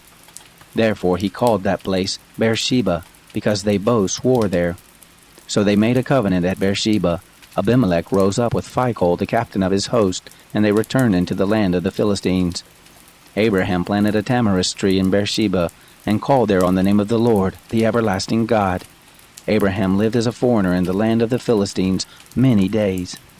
It happened after these things that God tested Abraham and said to him, "Abraham." He said, "Here I am." He said, "Now take your son, your only son whom you love, even Isaac, and go into the land of Moriah. Offer him there for a burnt offering on one of the mountains which I will tell you of." Abraham rose early in the morning and saddled his donkey, and took 2 of his young men with him and Isaac his son. He split the wood for the burnt offering and rose up, and went to the place of which God had told him. On the 3rd day Abraham lifted up his eyes and saw the place far off. Abraham said to his young men, "Stay here with the donkey. The boy and I will go yonder. We will worship and come back to you." Abraham took the wood of the burnt offering and laid it on his son Isaac. He took in his hand the fire and the knife. They both went together. Isaac spoke to Abraham his father and said, "My father?" He said, "Here I am, my son." He said, "Here is the fire and the wood, but where is the lamb for a burnt offering?" Abraham said, "God will provide himself the lamb for a burnt offering, my son." So they both went together. They came to the place which God had told him of. Abraham built the altar there, and laid the wood in order, bound Isaac his son, and laid him on the altar on the wood. Abraham stretched forth his hand, and took the knife to kill his son. The angel of the Lord called to him out of the sky and said, "Abraham, Abraham." He said, "Here I am." He said, "Don't lay your hand on the boy, neither do anything to him, for now I know that you fear God, seeing that you have not withheld your son, your only son, from me." Abraham lifted up his eyes and looked, and saw that behind him was a ram caught in the thicket by his horns. Abraham went and took the ram, and offered him up for a burnt offering instead of his son. Abraham called the name of that place Yahweh-Jireh, as it is said to this day, "In the Lord's mountain it will be provided." The angel of the Lord called to Abraham a second time out of the sky and said, "I have sworn by myself, says the Lord, because you have done this thing and have not withheld your son, your only son, that in blessing I will bless you, and in multiplying I will multiply your seed as the stars of the heavens, and as the sand which is on the seashore. Your seed will possess the gate of his enemies. In your seed will all the nations of the earth be blessed, because you have obeyed my voice." So Abraham returned to his young men, and they rose up and went together to Beersheba. Abraham lived at Beersheba. It happened after these things that it was told Abraham, saying, "Behold, Milcah, she also has borne children to your brother Nahor. Uz his firstborn, Buz his brother, Kemuel the father of Adam, Chesed, Hazo, Pildash, Jidlaph, and Bethuel. Bethuel became the father of Rebekah. These 8 Milcah bore to Nahor, Abraham's brother. His concubine, whose name was Reumah, also bare Tebah, Gaham, Tahash, and Maachah. Sarah lived 127 years. These were the years of Sarah's life. Sarah died in Kiriath Arba, the same is Hebron, in the land of Canaan. Abraham came to mourn for Sarah and to weep for her. Abraham rose up from before his dead, and spoke to the children of Heth, saying, I am a stranger and a foreigner living with you. Give me a possession of a burying place with you, that I may bury my dead out of my sight. The children of Heth answered Abraham, saying to him, Hear us, my lord. You are a prince of God among us. In the choice of our tombs bury your dead. None of us will withhold from you his tomb, but that you may bury your dead. Abraham rose up and bowed himself to the people of the land, even to the children of Heth. He talked with them, saying, If it be your mind that I should bury my dead out of my sight, hear me, and entreat for me to Ephron the son of Zohar, that he may give me the cave of Machpelah, which he has, which is in the end of his field. For the full price let him give it to me in the midst of you for a possession of a burying place. Now Ephron was sitting in the midst of the children of Heth. Ephron the Hittite answered Abraham in the hearing of the children of Heth, even of all who went in at the gate of his city, saying, No, my lord, hear me. I give you the field, and I give you the cave that is in it. In the presence of the children of my people I give it to you. Bury your dead. Abraham bowed himself down before the people of the land. He spoke to Ephron in the audience of the people of the land, saying, But if you will, please hear me. I will give the price of the field. Take it from me, and I will bury my dead there. Ephron answered Abraham, saying to him, My lord, listen to me. What is a piece of land worth 400 shekels of silver between me and you? Therefore bury your dead. Abraham listened to Ephron. Abraham weighed to Ephron the silver which he had named in the audience of the children of Heth, 400 shekels of silver, according to the current merchant standard. So the field of Ephron, which was in Machpelah, which was before Mamre, the field, the cave which was therein, and all the trees that were in the field, that were in all the border of it round about, were made sure to Abraham for a possession in the presence of the children of Heth, before all who went in at the gate of his city. After this, Abraham buried Sarah his wife in the cave of the field of Machpelah before Mamre, the same is Hebron, in the land of Canaan. The field and the cave that is therein were made sure to Abraham for a possession of a burying place by the children of Heth. Abraham was old and well stricken in age. The Lord had blessed Abraham in all things. Abraham said to his servant, the elder of his house who ruled over all that he had, Please put your hand under my thigh. I will make you swear by the Lord, the God of heaven and the God of the earth, that you shall not take a wife for my son of the daughters of the Canaanites among whom I live. But you shall go to my country and to my relatives, and take a wife for my son Isaac. The servant said to him, What if the woman isn't willing to follow me to this land? Must I bring your son again to the land you came from? Abraham said to him, Beware that you don't bring my son there again. The Lord, the God of heaven, who took me from my father's house, and from the land of my birth, who spoke to me, and who swore to me, saying, I will give this land to your seed. He will send his angel before you, and you shall take a wife for my son from there. If the woman isn't willing to follow you, then you shall be clear from this my oath. Only you shall not bring my son there again. The servant put his hand under the thigh of Abraham his master, and swore to him concerning this matter. The servant took 10 camels of his master's camels, and departed, having all goodly things of his master's in his hand. He arose and went to Mesopotamia, to the city of Nahor. He made the camels kneel down outside the city by the well of water at the time of evening, the time that women go out to draw water. He said, Lord, the God of my master Abraham, please give me success this day, and show kindness to my master Abraham. Behold, I am standing by the spring of water. The daughters of the men of the city are coming out to draw water. Let it happen that the young lady to whom I will say, Please let down your pitcher that I may drink, she will say, Drink, and I will also give your camels a drink. Let the same be she who you have appointed for your servant Isaac. Thereby will I know that you have shown kindness to my master. It happened, before he had done speaking, that behold, Rebekah came out, who was born to Bethuel the son of Milcah, the wife of Nahor, Abraham's brother, with a pitcher on her shoulder. The young lady was very beautiful to look at, a virgin. neither had any man known her. She went down to the spring, filled her pitcher, and came up. The servant ran to meet her and said, "Please give me a drink, a little water from your pitcher." She said, "Drink, my lord." She hurried and let down her pitcher on her hand and gave him drink. When she had done giving him drink, she said, "I will also draw for your camels until they have done drinking." She hurried and emptied her pitcher into the trough and ran again to the well to draw, and drew for all his camels. The man looked steadfastly at her, holding his peace, to know whether the Lord had made his journey prosperous or not. It happened, as the camels had done drinking, that the man took a golden ring of 1/2 shekel weight, and 2 bracelets for her hands of 10 shekels weight of gold, and said, "Whose daughter are you? Please tell me. Is there room in your father's house for us to lodge in?" She said to him, "I am the daughter of Bethuel, the son of Milcah, whom she bore to Nahor." She said moreover to him, "We have both straw and provender enough, and room to lodge in." The man bowed his head and worshipped the Lord. He said, "Blessed be the Lord, the God of my master Abraham, who has not forsaken his loving kindness and his truth toward my master. As for me, the Lord has led me in the way to the house of my master's relatives." The young lady ran and told her mother's house about these words. Rebekah had a brother, and his name was Laban. Laban ran out to the man, to the spring. It happened when he saw the ring and the bracelets on his sister's hands, and when he heard the words of Rebekah his sister saying, "This is what the man said to me," that he came to the man. Behold, he was standing by the camels at the spring. He said, "Come in, you blessed of the Lord. Why do you stand outside? For I have prepared the house and room for the camels." The man came into the house, and he unloaded the camels.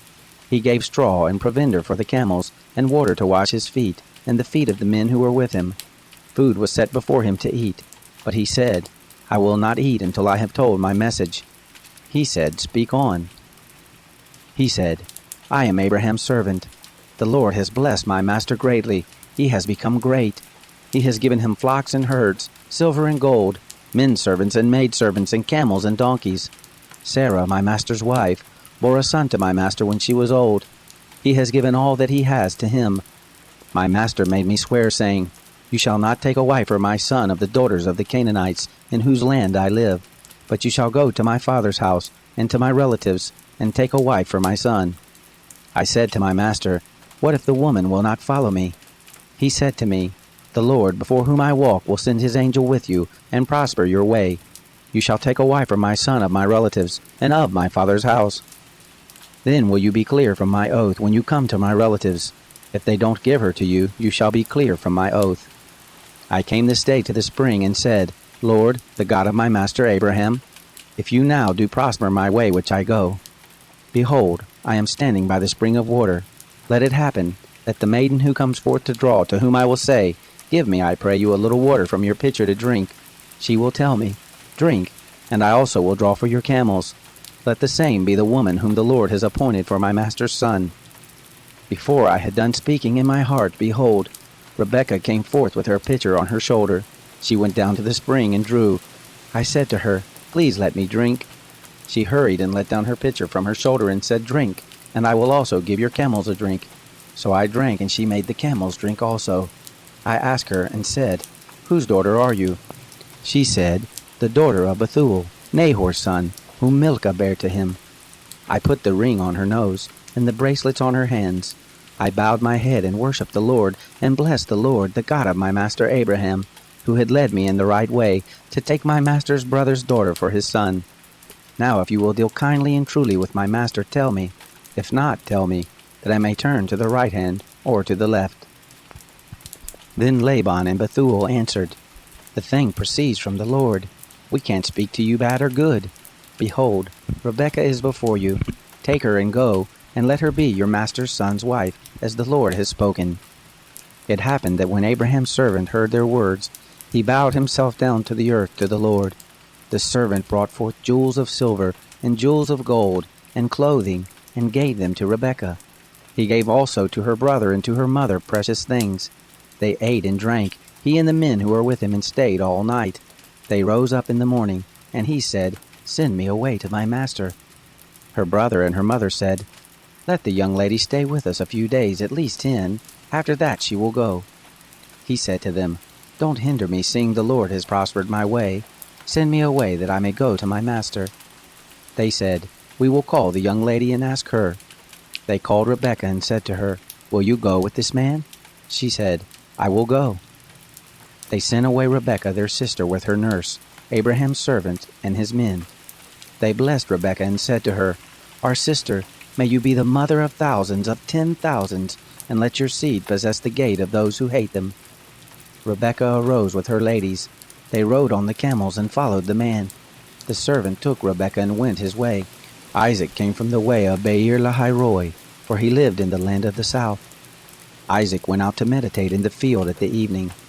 He lifted up his eyes and saw, and behold, there were camels coming. Rebekah lifted up her eyes, and when she saw Isaac, she dismounted from the camel. She said to the servant, "Who is the man who is walking in the field to meet us?" The servant said, "It is my master." She took her veil and covered herself. The servant told Isaac all the things he had done.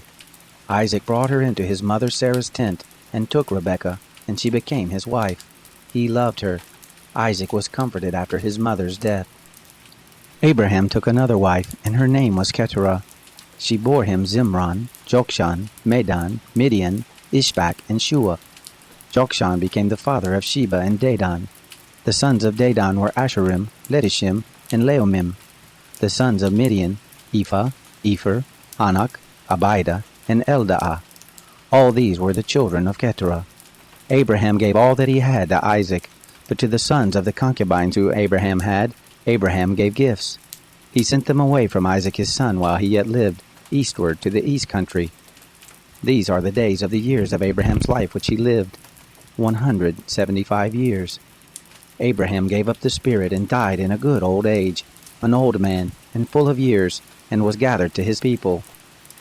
Isaac and Ishmael his sons buried him in the cave of Machpelah, in the field of Ephron, the son of Zohar the Hittite, which is before Mamre, the field which Abraham purchased of the children of Heth. There was Abraham buried with Sarah his wife. It happened after the death of Abraham that God blessed Isaac his son. Isaac lived by Beer-lahai-roi.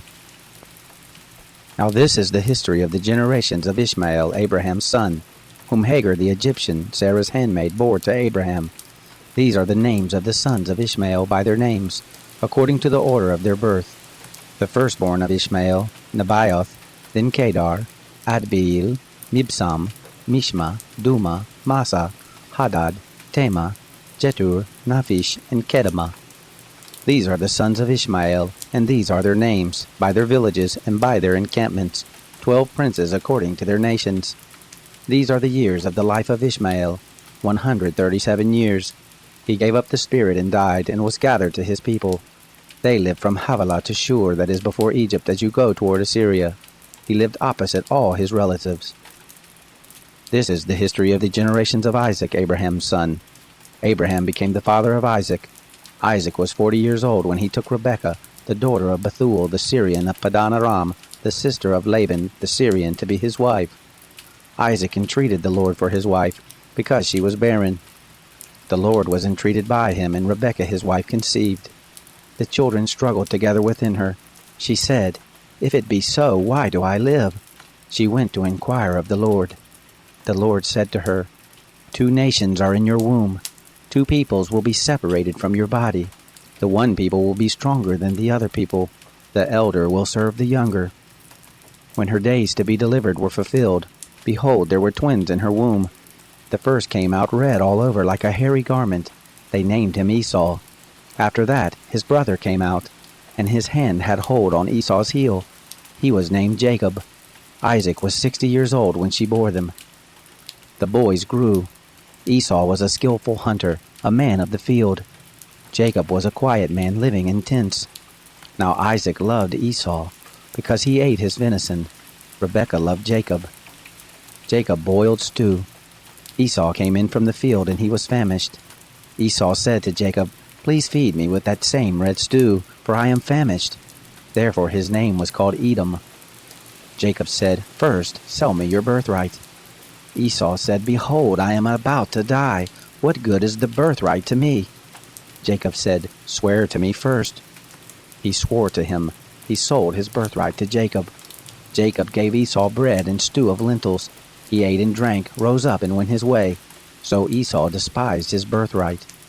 There was a famine in the land, besides the first famine that was in the days of Abraham. Isaac went to Abimelech, king of the Philistines, to Gerar. The Lord appeared to him and said, "Don't go down into Egypt. Dwell in the land which I will tell you of. Sojourn in this land, and I will be with you, and will bless you. For to you and to your seed I will give all these lands, and I will establish the oath which I swore to Abraham your father. I will multiply your seed as the stars of the sky, and will give to your seed all these lands. In your seed will all the nations of the earth be blessed, because Abraham obeyed my voice, and kept my charge, my commandments, my statutes, and my laws." Isaac lived in Gerar. The men of the place asked him about his wife. He said, "She is my sister," for he was afraid to say my wife, lest he thought the men of the place might kill me for Rebekah, because she was beautiful to look on. It happened, when he had been there for a long time, that Abimelech, king of the Philistines, looked out a window, and saw, and behold, Isaac was caressing Rebekah his wife. Abimelech called Isaac and said, "Behold, surely she is your wife. Why did you say, 'She is my sister'?" Isaac said to him, "Because I said, lest I die because of her." Abimelech said, "What is this you have done to us? One of the people might easily have lain with your wife, and you would have brought guilt on us." Abimelech charged all the people, saying, "He who touches this man or his wife will surely be put to death." Isaac sowed in that land, and reaped in the same year 100 times what he planted. The Lord blessed him. The man grew great, and grew more and more, until he became very great. He had possessions of flocks, possessions of herds, and a great household. The Philistines envied him. Now all the wells which his father's servant had dug in the days of Abraham his father, the Philistines had stopped and filled with earth. Abimelech said to Isaac, "Go from us, for you are much mightier than we." Isaac departed from there, and camped in the valley of Gerar, and lived there. Isaac dug again the wells of water, which they had dug in the days of Abraham his father, for the Philistines had stopped them after the death of Abraham. He called their names after the names by which his father had called them. Isaac's servants dug in the valley, and found there a well of springing water. The herdsmen of Gerar argued with Isaac's herdmen, saying, "The water is ours." He called the name of the well Esek, because they contended with him. They dug another well, and they argued over that also. He called the name of it Sitnah. He left that place and dug another well. They didn't argue over that one. He called it Rehoboth. He said, "For now the Lord has made room for us, and we will be fruitful in the land." He went up from there to Beersheba. The Lord appeared to him the same night and said, "I am the God of Abraham your father. Don't be afraid, for I am with you, and will bless you, and multiply your seed for my servant Abraham's sake." He built an altar there, and called on the name of the Lord, and pitched his tent there. There Isaac's servants dug a well. Then Abimelech went to him from Gerar, and Ahuzah his friend, and Phicol the captain of his host. Isaac said to them, "Why have you come to me, since you hate me, and have sent me away from you?" They said, "We saw plainly that the Lord was with you." We said, "Let there now be an oath between us, even between us and you, and let us make a covenant with you, that you will do us no harm, as we have not touched you, and as we have done to you nothing but good, and have sent you away in peace. You are now the blessed of the Lord." He made them a feast, and they ate and drank. They rose up sometime in the morning, and swore to one another. Isaac sent them away, and they departed from him in peace. It happened the same day that Isaac's servants came, and told him concerning the well which they had dug, and said to him, "We have found water." He called it Sheba. Therefore the name of the city is Beersheba to this day. When Esau was 40 years old, he took as wife Judith, the daughter of Beeri the Hittite, and Basemath, the daughter of Elon the Hittite. They grieved Isaac and Rebekah's spirits.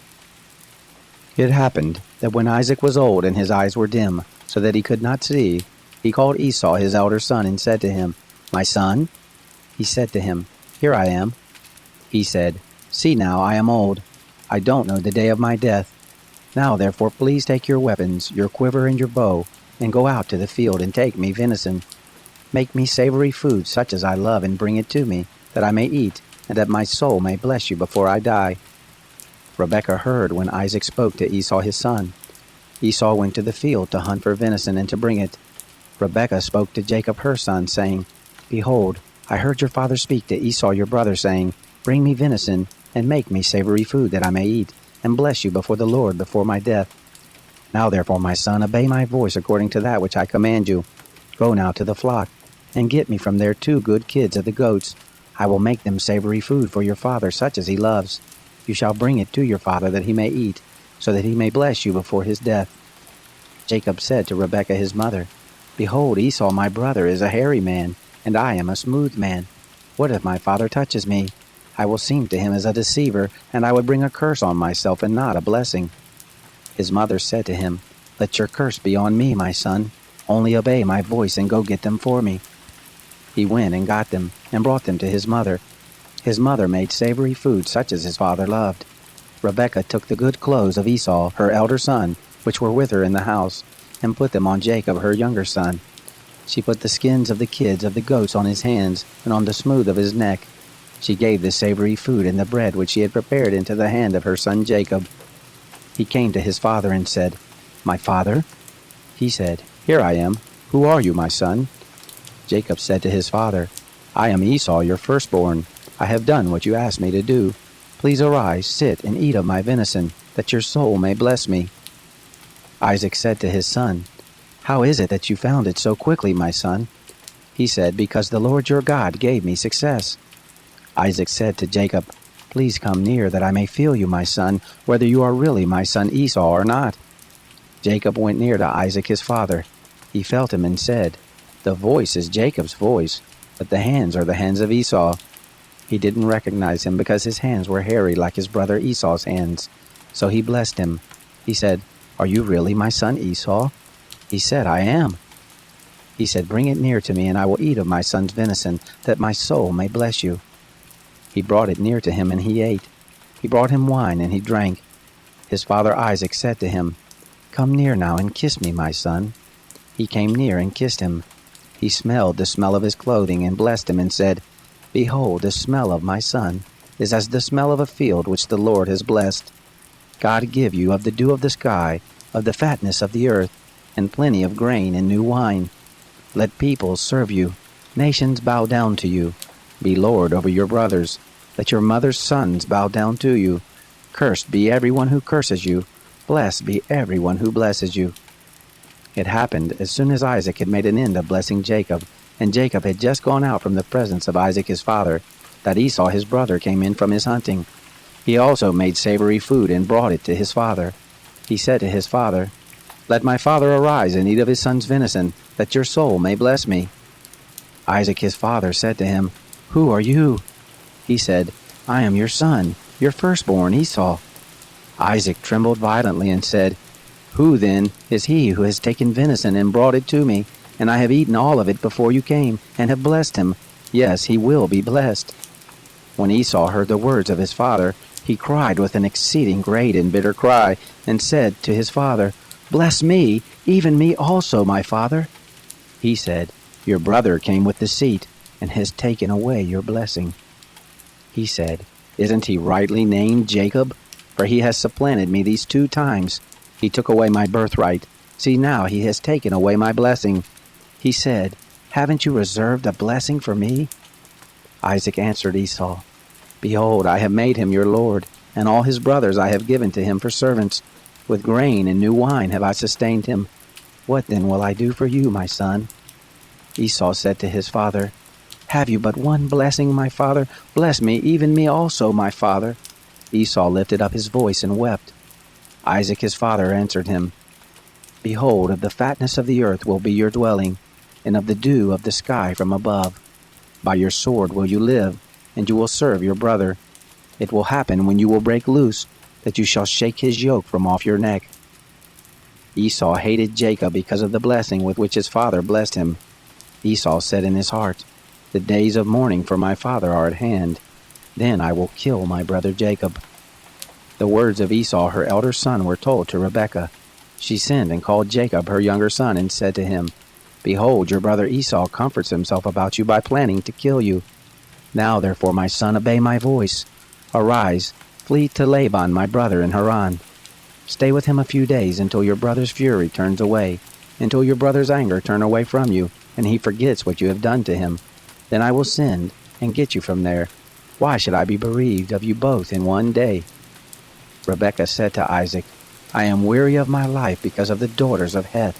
If Jacob takes a wife of the daughters of Heth, such as these, of the daughters of the land, what good will my life do me?" Isaac called Jacob, blessed him, and commanded him, "You shall not take a wife of the daughters of Canaan. Arise, go to Padan Aram, to the house of Bethuel your mother's father. Take a wife from there, from the daughters of Laban your mother's brother. May God Almighty bless you, and make you fruitful and multiply you, that you may be a company of peoples, and give you the blessing of Abraham, to you and to your seed with you, that you may inherit the land where you travel, which God gave to Abraham." Isaac sent Jacob away. He went to Padan Aram to Laban, the son of Bethuel the Syrian, Rebekah's brother, Jacob's and Esau's mother. Now Esau saw that Isaac had blessed Jacob and sent him away to Padan Aram to take him a wife from there, and that as he blessed him he gave him a charge, saying, "You shall not take a wife of the daughters of Canaan." And that Jacob obeyed his father and his mother, and was gone to Padan Aram. Esau saw that the daughters of Canaan didn't please Isaac his father. Esau went to Ishmael, and took, besides the wives that he had, Mahalath, the daughter of Ishmael, Abraham's son, the sister of Nebaioth, to be his wife. Jacob went out from Beersheba, and went toward Haran. He came to a certain place, and stayed there all night, because the sun had set. He took one of the stones of the place, and put it under his head, and lay down in that place to sleep. He dreamed, behold, a stairway set up on the earth, and the top of it reached to the heaven. Behold, the angels of God ascending and descending on it. Behold, the Lord stood above it, and said, "I am the Lord, the God of Abraham your father, and the God of Isaac. The land whereon you lie, to you I will give it, and to your seed. Your seed will be as the dust of the earth, and you will spread abroad to the west, and to the east, and to the north, and to the south. In you and in your seed will all the families of the earth be blessed. Behold, I am with you, and will keep you wherever you go, and will bring you again into this land, for I will not leave you until I have done that which I have spoken of to you." Jacob awakened out of his sleep, and he said, "Surely the Lord is in this place, and I didn't know it." He was afraid, and said, "How dreadful is this place! This is none other than God's house, and this is the gate of heaven." Jacob rose up early in the morning, and took the stone that he had put under his head, and set it up for a pillar, and poured oil on the top of it. He called the name of that place Bethel, but the name of the city was Luz at the first. Jacob vowed a vow, saying, "If God will be with me, and will keep me in this way that I go, and will give me bread to eat and clothing to put on, so that I come again to my father's house in peace, and the Lord will be my God, then this stone which I have set up for a pillar will be God's house. Of all that you give me I will surely give the tenth to you." Then Jacob went on his journey, and came to the land of the children of the east. He looked, and behold, a well in the field, and behold, 3 flocks of sheep lying there by it. For out of that well they watered the flocks. The stone on the well's mouth was great. There all the flocks were gathered. They rolled the stone from the well's mouth, and watered the sheep, and put the stone again on the well's mouth in his place. Jacob said to them, "My relatives, where are you from?" They said, "We are from Haran." He said to them, "Do you know Laban the son of Nahor?" They said, "We know him." He said to them, "Is it well with him?" They said, "It is well. See, Rachel his daughter is coming with the sheep." He said, "Behold, it is still the middle of the day, not time to gather the cattle together. Water the sheep, and go and feed them." They said, "We can't until all the flocks are gathered together, and they roll the stone from the well's mouth. Then we water the sheep." While he was yet speaking with them, Rachel came with her father's sheep, for she kept them. It happened, when Jacob saw Rachel the daughter of Laban, his mother's brother, and the sheep of Laban his mother's brother, that Jacob went near, and rolled the stone from the well's mouth, and watered the flock of Laban his mother's brother. Jacob kissed Rachel, and lifted up his voice, and wept. Jacob told Rachel that he was her father's brother, and that he was Rebekah's son. She ran and told her father. It happened, when Laban heard the news of Jacob, his sister's son, that he ran to meet Jacob, and embraced him, and kissed him, and brought him to his house. Jacob told Laban all these things. Laban said to him, "Surely you are my bone and my flesh." He lived with him for a month. Laban said to Jacob, "Because you are my brother, should you therefore serve me for nothing? Tell me, what will your wages be?" Laban had 2 daughters. The name of the elder was Leah, and the name of the younger was Rachel. Leah's eyes were weak, but Rachel was beautiful and well-favored. Jacob loved Rachel. He said, "I will serve you 7 years for Rachel, your younger daughter." Laban said, "It is better that I give her to you than that I should give her to another man. Stay with me." Jacob served 7 years for Rachel. They seemed to him but a few days for the love he had for her. Jacob said to Laban, "Give me my wife, for my days are fulfilled, that I may go in to her." Laban gathered together all the men of the place and made a feast. It happened in the evening that he took Leah his daughter and brought her to him. He went in to her. Laban gave Zilpah his handmaid to his daughter Leah for a handmaid. It happened in the morning that, behold, it was Leah. He said to Laban, "What is this you have done to me? Didn't I serve with you for Rachel? Why then have you deceived me?" Laban said, "It is not done so in our place to give the younger before the firstborn. Fulfill the week of this one, and we will give you the other also for the service with which you will serve me yet another 7 years." Jacob did so and fulfilled her week. He gave him Rachel his daughter as wife. Laban gave to Rachel his daughter Bilhah his handmaid, to be her handmaid. He went in also to Rachel, and he loved also Rachel more than Leah, and served with him yet another 7 years. The Lord saw that Leah was hated, and he opened her womb, but Rachel was barren. Leah conceived and bore a son, and she named him Reuben. For she said, "Because the Lord has looked at my affliction, for now my husband will love me." She conceived again and bare a son, and said, "Because the Lord has heard that I am hated, he has therefore given me this son also." She named him Simeon. She conceived again and bare a son, and said, "Now this time will my husband be joined to me, because I have borne him 3 sons. Therefore was his name called Levi. She conceived again and bare a son. She said, "This time will I praise the Lord." Therefore she named him Judah. Then she stopped bearing. When Rachel saw that she bore Jacob no children, Rachel envied her sister. She said to Jacob, "Give me children, or else I will die." Jacob's anger was kindled against Rachel, and he said, "Am I in God's place, who has withheld from you the fruit of the womb?"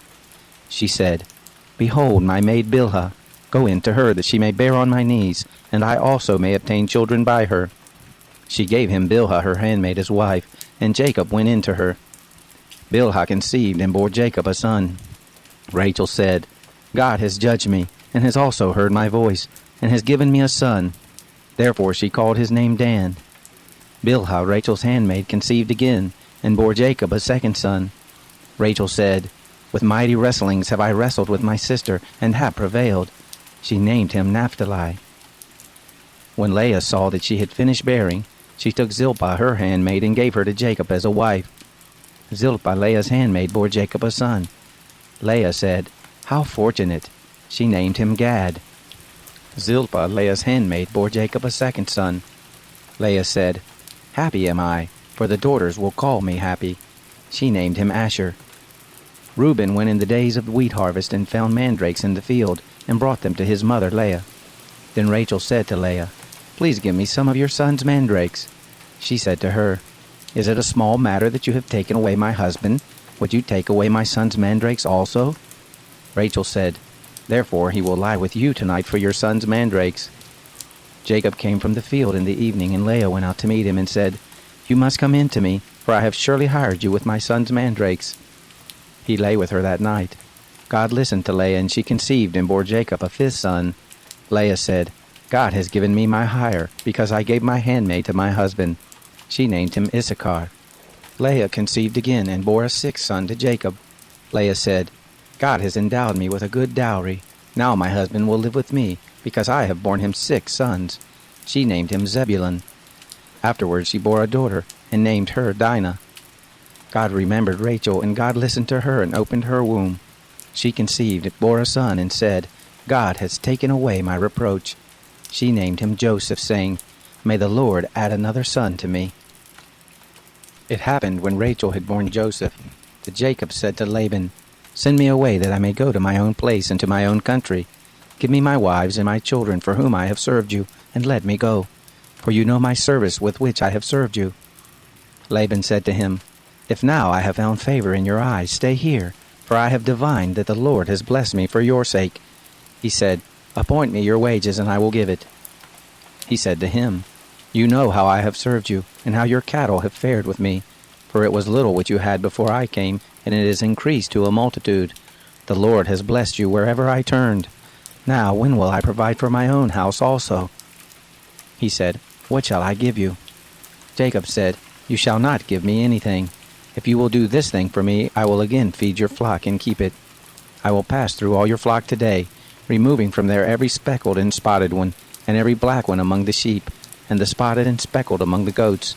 This will be my hire. So my righteousness will answer for me hereafter when you come concerning my hire that is before you. Every one that is not speckled and spotted among the goats, and black among the sheep, that might be with me will be counted stolen." Laban said, "Behold, I desire it to be according to your word."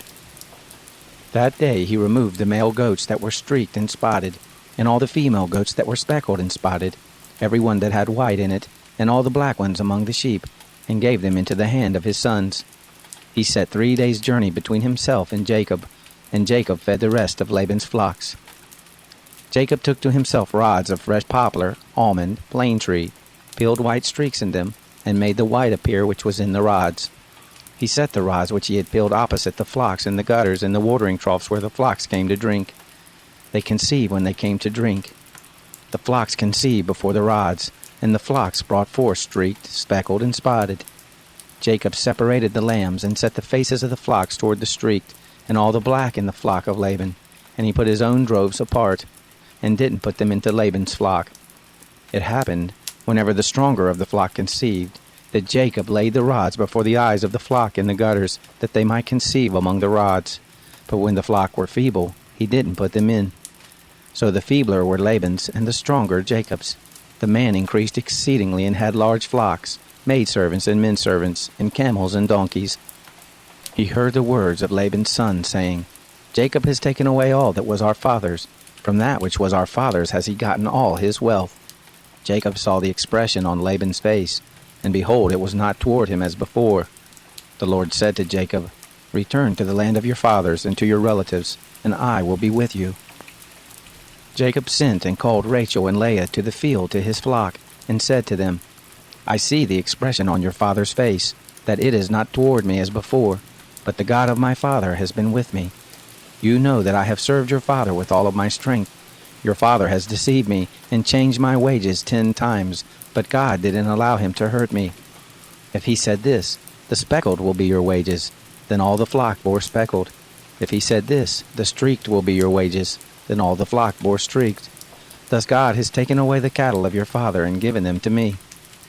It happened at the time that the flock conceived that I lifted up my eyes and saw in a dream, and behold, the male goats which leaped on the flock were streaked, speckled, and grizzled. The angel of God said to me in the dream, 'Jacob,' and I said, 'Here I am.' He said, 'Now lift up your eyes, and behold, all the male goats which leap on the flock are streaked, speckled, and grizzled, for I have seen all that Laban does to you. I am the God of Bethel, where you anointed a pillar, where you vowed a vow to me. Now arise, get out from this land, and return to the land of your birth.' Rachel and Leah answered him, 'Is there yet any portion or inheritance for us in our father's house? Aren't we accounted by him as foreigners? For he has sold us, and has also quite devoured our money. For all the riches which God has taken away from our father, that is ours and our children's. Now then, whatever God has said to you, do.' Then Jacob rose up and set his sons and his wives on the camels, and he carried away all his cattle, and all his substance which he had gathered, the cattle of his getting, which he had gathered in Padan Aram, to go to Isaac his father to the land of Canaan. Now Laban had gone to shear his sheep, and Rachel stole the teraphim that were her father's. Jacob deceived Laban the Syrian, and that he didn't tell him that he was running away. So he fled with all that he had. He rose up, passed over the river, and set his face toward the mountain of Gilead. Laban was told on the 3rd day that Jacob had fled. He took his relatives with him, and pursued him after 7 days' journey. He overtook him in the mountain of Gilead.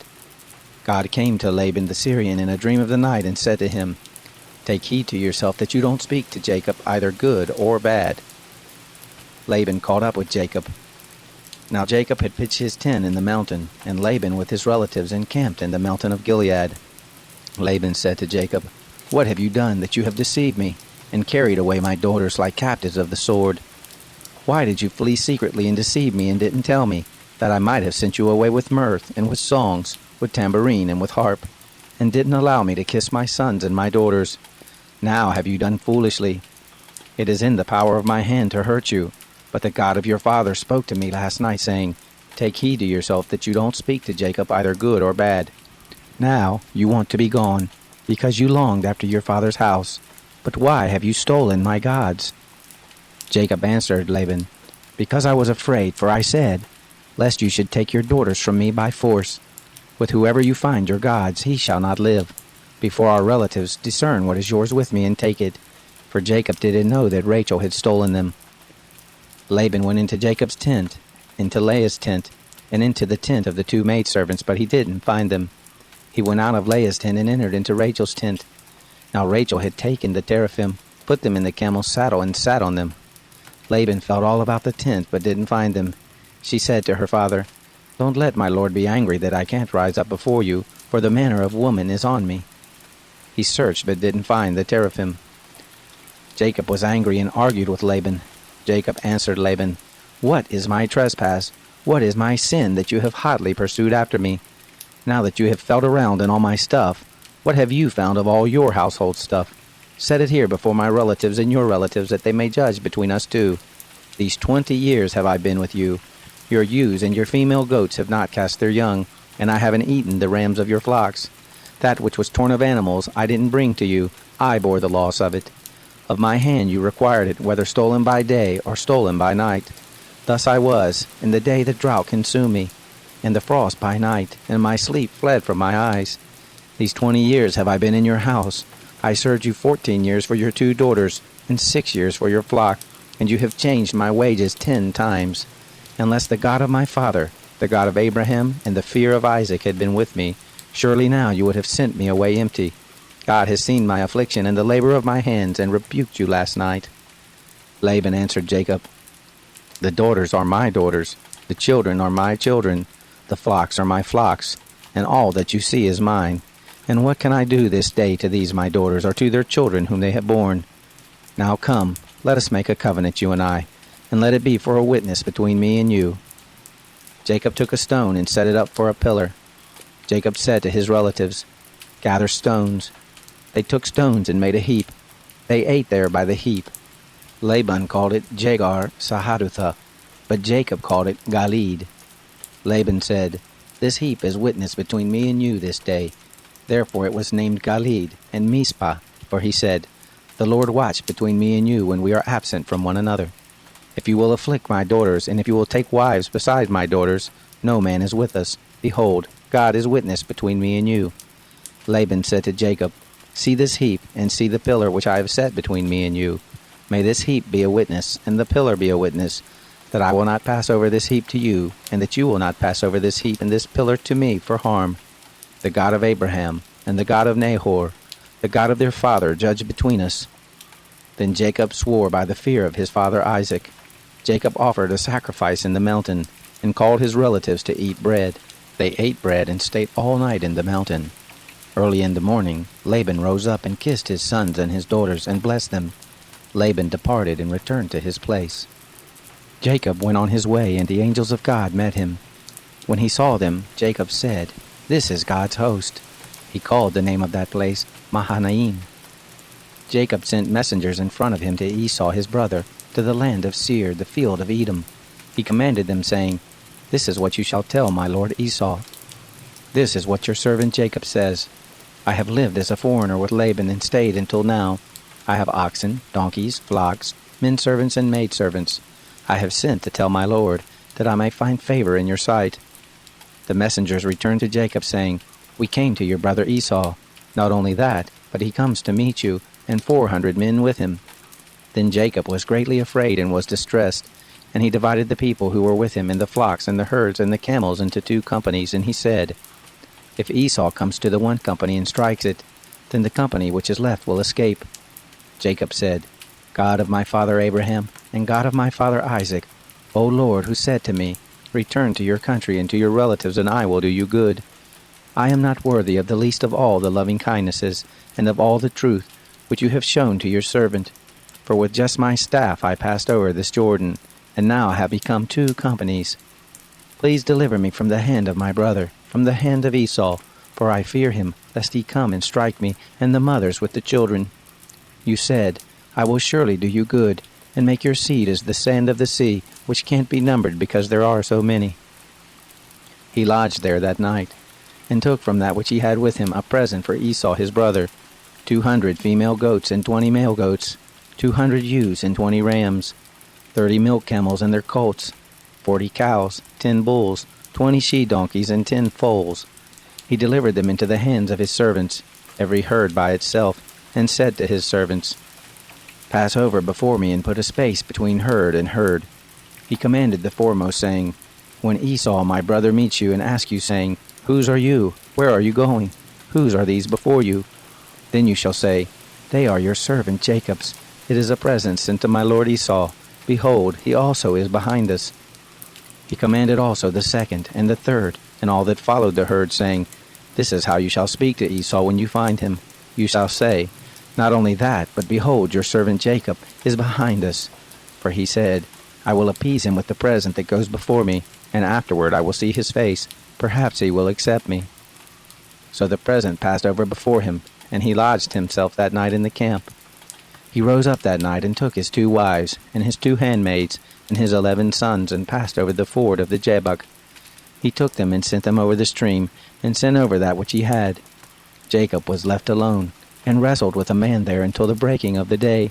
When he saw that he didn't prevail against him, he touched the hollow of his thigh, and the hollow of Jacob's thigh was strained as he wrestled. The man said, Let me go, for the day breaks. Jacob said, I won't let you go unless you bless me. He said to him, What is your name? He said, Jacob. He said, Your name will no longer be called Jacob, but Israel, for you have fought with God and with men, and have prevailed. Jacob asked him, Please tell me your name. He said, Why is it that you ask what my name is? He blessed him there. Jacob called the name of the place Peniel, for he said, I have seen God face to face, and my life is preserved. The sun rose on him as he passed over Peniel, and he limped because of his thigh. Therefore the children of Israel don't eat the sinew of the hip, which is on the hollow of the thigh to this day, because he touched the hollow of Jacob's thigh and the sinew of the hip. Jacob lifted up his eyes and looked, and behold, Esau was coming, and with him 400 men. He divided the children between Leah, Rachel, and to the 2 handmaids. He put the handmaids and their children in front, Leah and her children after, and Rachel and Joseph at the rear. He himself passed over in front of them, and bowed himself to the ground 7 times, until he came near to his brother. Esau ran to meet him, embraced him, fell on his neck, kissed him, and they wept. He lifted up his eyes and saw the women and the children, and said, Who are these with you? He said, The children whom God has graciously given your servant. Then the handmaids came near with their children, and they bowed themselves. Leah also and her children came near and bowed themselves. After them, Joseph came near with Rachel, and they bowed themselves. Esau said, What do you mean by all this company which I met? Jacob said, To find favor in the sight of my lord. Esau said, I have enough, my brother. Let that which you have be yours. Jacob said, Please, no. If I have now found favor in your sight, then receive my present at my hand, because I have seen your face, as one sees the face of God, and you were pleased with me. Please take the gift that I brought to you, because God has dealt graciously with me, and because I have enough. He urged him, and he took it. Esau said, Let us take our journey, and let us go, and I will go before you. Jacob said to him, My lord knows that the children are tender, and that the flocks and herds with me have their young, and if they overdrive them one day, all the flocks will die. Please let my lord pass over before his servant, and I will lead on gently, according to the pace of the cattle that are before me, and according to the pace of the children, until I come to my lord to Seir. Esau said, Let me now leave with you some of the folk who are with me. He said, Why? Let me find favor in the sight of my lord. So Esau returned that day on his way to Seir. Jacob traveled to Succoth, and built himself a house, and made shelters for his cattle. Therefore the name of that place is called Succoth. Jacob came in peace to the city of Shechem, which is in the land of Canaan, when he came from Padan Aram, and encamped before the city. He bought the parcel of ground where he had spread his tent at the hand of the children of Hamor, Shechem's father, for 100 pieces of money. He erected an altar there and called it El Elohe Israel. Dinah, the daughter of Leah, whom she bore to Jacob, went out to see the daughters of the land. Shechem, the son of Hamor the Hivite, the prince of the land, saw her. He took her, lay with her, and humbled her. His soul joined to Dinah, the daughter of Jacob, and he loved the young lady, and spoke kindly to the young lady. Shechem spoke to his father Hamor, saying, "Get me this young lady as a wife." Now Jacob heard that he had defiled Dinah his daughter, and his sons were with the cattle in the field. Jacob held his peace until they came. Hamor the father of Shechem went out to Jacob to talk with him. The sons of Jacob came in from the field when they heard it. The men were grieved, and they were very angry, because he had done folly in Israel in lying with Jacob's daughter, which thing ought not to be done. Hamor talked with them, saying, "The soul of my son Shechem longs for your daughter. Please give her to him as a wife. Make marriages with us. Give your daughters to us, and take our daughters for yourselves. You shall dwell with us, and the land will be before you. Live and trade in it, and get possessions in it." Shechem said to her father and to her brothers, "Let me find favor in your eyes, and whatever you will tell me I will give. Ask me a great amount for a dowry, and I will give whatever you ask of me, but give me the young lady as a wife." The sons of Jacob answered Shechem and Hamor his father with deceit, and spoke because he had defiled Dinah their sister, and said to them, "We can't do this thing, to give our sister to one who is uncircumcised, for that is a reproach to us. Only on this condition will we consent to you, if you will be as we are, that every male of you be circumcised. Then we will give our daughters to you, and we will take your daughters to us, and we will dwell with you, and we will become one people. But if you will not listen to us to be circumcised, then we will take our sister, and we will be gone." Their words pleased Hamor and Shechem, Hamor's son. The young man didn't wait to do this thing because he had delight in Jacob's daughter, and he was honored above all the house of his father. Hamor and Shechem his son came to the gate of their city, and talked with the men of their city, saying, "These men are peaceful with us, therefore let them live in the land and trade in it, for behold, the land is large enough for them. Let us take their daughters to us for wives, and let us give them our daughters. Only on this condition will the men consent to us to dwell with us, to become one people, if every male among us be circumcised as they are circumcised. Won't their cattle, and their substance, and all their animals be ours? Only let us give our consent to them, and they will dwell with us." All who went out of the gate of his city listened to Hamor, and to Shechem his son, and every male was circumcised, all who went out of the gate of his city.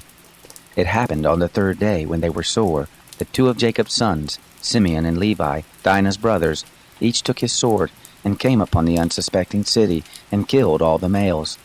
They killed Hamor and Shechem his son with the edge of the sword, and took Dinah out of Shechem's house and went away. Jacob's sons came on the dead and plundered the city, because they had defiled their sister. They took their flocks, their herds, their donkeys, that which was in the city, and that which was in the field, and all their wealth. They took captive all their little ones and their wives, and took as plunder everything that was in the house.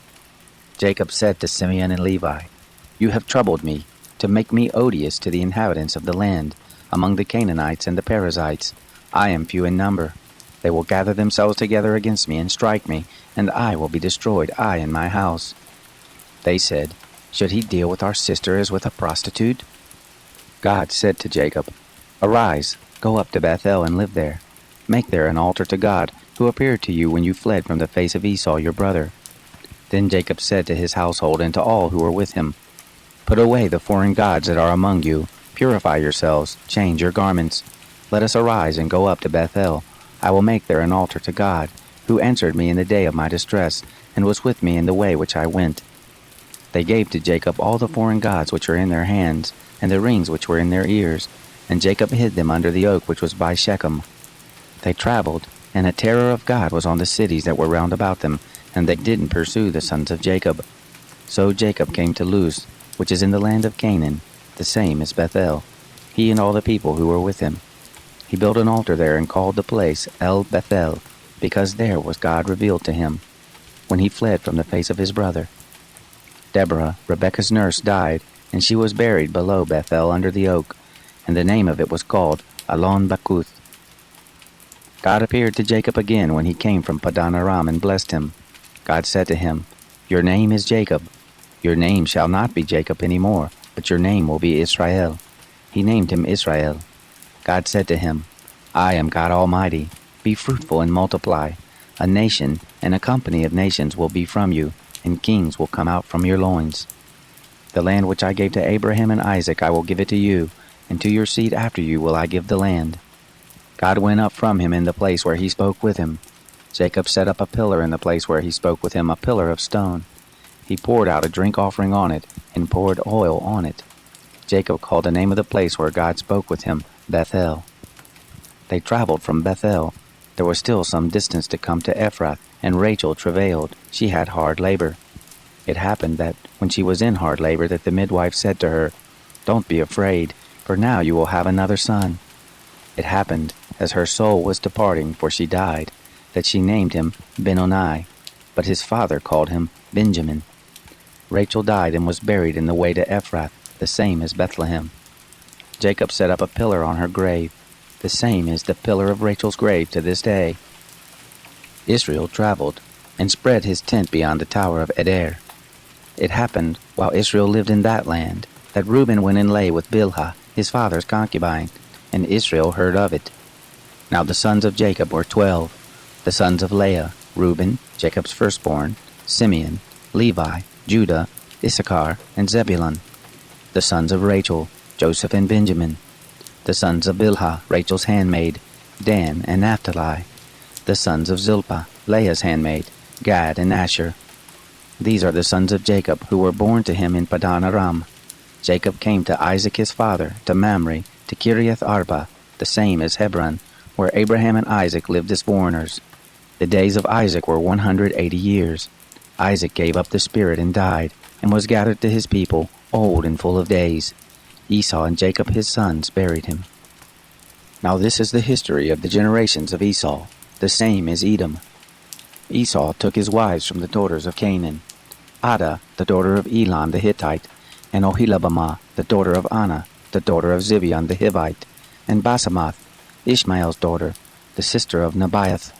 Adah bore to Esau Eliphaz, Basemath bore Ruel, Oholibamah bore Jeush, Jalam, and Korah. These are the sons of Esau, who were born to him in the land of Canaan. Esau took his wives, his sons, his daughters, and all the members of his household with his cattle, all his animals, and all his possessions which he had gathered in the land of Canaan, and went into a land away from his brother Jacob. For their substance was too great for them to dwell together, and the land of their travels couldn't bear them because of their cattle.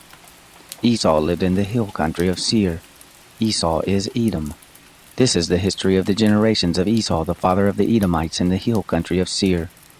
These are the names of Esau's sons: Eliphaz the son of Adah, the wife of Esau, and Ruel the son of Basemath, the wife of Esau. The sons of Eliphaz were Teman, Omar, Zepho, and Gatam, and Kenaz. Timnah was concubine to Eliphaz, Esau's son, and she bore to Eliphaz Amalek. These are the sons of Adah, Esau's wife. These are the sons of Ruel, Nahath, Zerah, Shammah, and Misa. These were the sons of Basemath, Esau's wife. These were the sons of Oholibamah, the daughter of Anah, the daughter of Zibeon, Esau's wife. She bore to Esau Jeush, Jalam, and Korah. These are the chiefs of the sons of Esau. The sons of Eliphaz, the firstborn of Esau: Chief Teman, Chief Omar, Chief Zepho, Chief Kenaz, Chief Korah, Chief Gatan, Chief Amalek. These are the chiefs who came of Eliphaz in the land of Edom. These are the sons of Adah. These are the sons of Ruel, Esau's son: Chief Nahath, Chief Zerah, Chief Shammah, Chief Misa. These are the chiefs who came of Ruel in the land of Edom. These are the sons of Basemath, Esau's wife. These are the sons of Oholibamah, Esau's wife: Chief Jeush, Chief Jalam, Chief Korah. These are the chiefs who came of Oholibamah, the daughter of Anah, Esau's wife. These are the sons of Esau, and these are their chiefs. The same as Edom. These are the sons of Seir the Horite, the inhabitants of the land: Lotan, Shobal, Zibeon, Anah, Dishon, Ezer, and Dishan. These are the chiefs who came of the Horites, the children of Seir in the land of Edom. The children of Lotan were Hori and Heman. Lotan's sister was Timnah. These are the children of Shobal: Alvan, Manahath, Ebal, Shepho, and Onam. These are the children of Zibeon: Aiah and Anah. This is Anah, who found the hot springs in the wilderness as he fed the donkeys of Zibeon his father. These are the children of Anah. Dishon, and Oholibamah, the daughter of Anah. These are the children of Dishon: Hemdan, Eshban, Ithran, and Cheran. These are the children of Ezer: Bilhan, Zaavan, and Akan. These are the children of Dishan: Uz and Aran. These are the chiefs who came of the Horites: Chief Lotan, Chief Shobal, Chief Zibeon, Chief Anah, Chief Dishon, Chief Herzer, Chief Dishan. These are the chiefs who came of the Horites, according to their chiefs in the land of Seir. These are the kings who reigned in the land of Edom, before any king reigned over the children of Israel. Bela, the son of Beor, reigned in Edom. The name of his city was Dinhaba. Bela died, and Jobab, the son of Zerah of Bozrah, reigned in his place. Jobab died, and Husham of the land of the Temanites reigned in his place. Husham died, and Hadad, the son of Bedad, who struck Midian in the field of Moab, reigned in his place. The name of his city was Avith. Hadad died, and Samlah of Masrekah reigned in his place.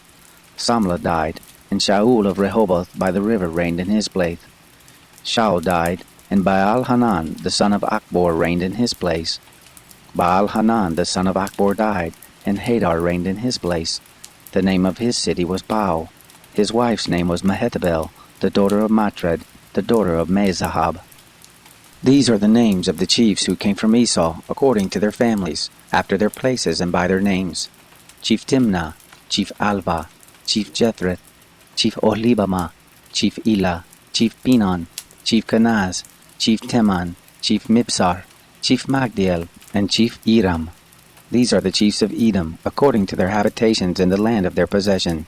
This is Esau, the father of the Edomites. Jacob lived in the land of his father's travels, in the land of Canaan. This is the history of the generations of Jacob. Joseph, being 17 years old, was feeding the flock with his brothers. He was a boy with the sons of Bilhah and Zilpah, his father's wives. Joseph brought an evil report of them to their father. Now Israel loved Joseph more than all his children, because he was the son of his old age, and he made him a coat of many colors. His brothers saw that their father loved him more than all his brothers, and they hated him, and couldn't speak peaceably to him. Joseph dreamed a dream, and he told it to his brothers, and they hated him all the more. He said to them, "Please, hear this dream which I have dreamed. For behold, we were binding sheaves in the field, and behold, my sheaf arose, and also stood upright, and behold, your sheaves came around, and bowed down to my sheaf." His brothers said to him, "Will you indeed reign over us, or will you indeed have dominion over us?" They hated him all the more for his dreams and for his words. He dreamed yet another dream, and told it to his brothers, and said, "Behold, I have dreamed yet another dream, and behold, the sun and the moon and the 11 stars bow down to me." He told it to his father and to his brothers. His father rebuked him and said to him, "What is this dream that you have dreamed? Will I and your mother and your brothers indeed come to bow ourselves down to you to the earth?" His brothers envied him, but his father kept this saying in mind.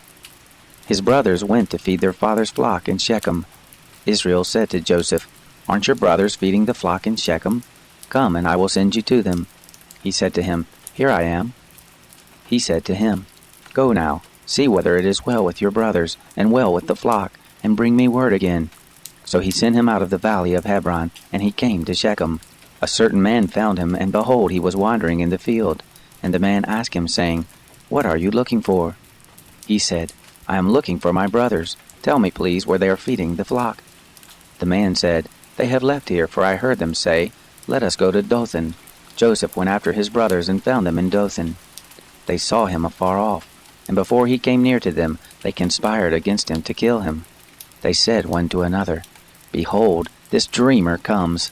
Come now, therefore, and let's kill him, and cast him into one of the pits, and we will say, 'An evil animal has devoured him.' We will see what will become of his dreams." Reuben heard it, and delivered him out of their hand, and said, "Let's not take his life." Reuben said to them, "Shed no blood. Throw him into this pit that is in the wilderness, but lay no hand on him, that he might deliver him out of their hand to restore him to his father."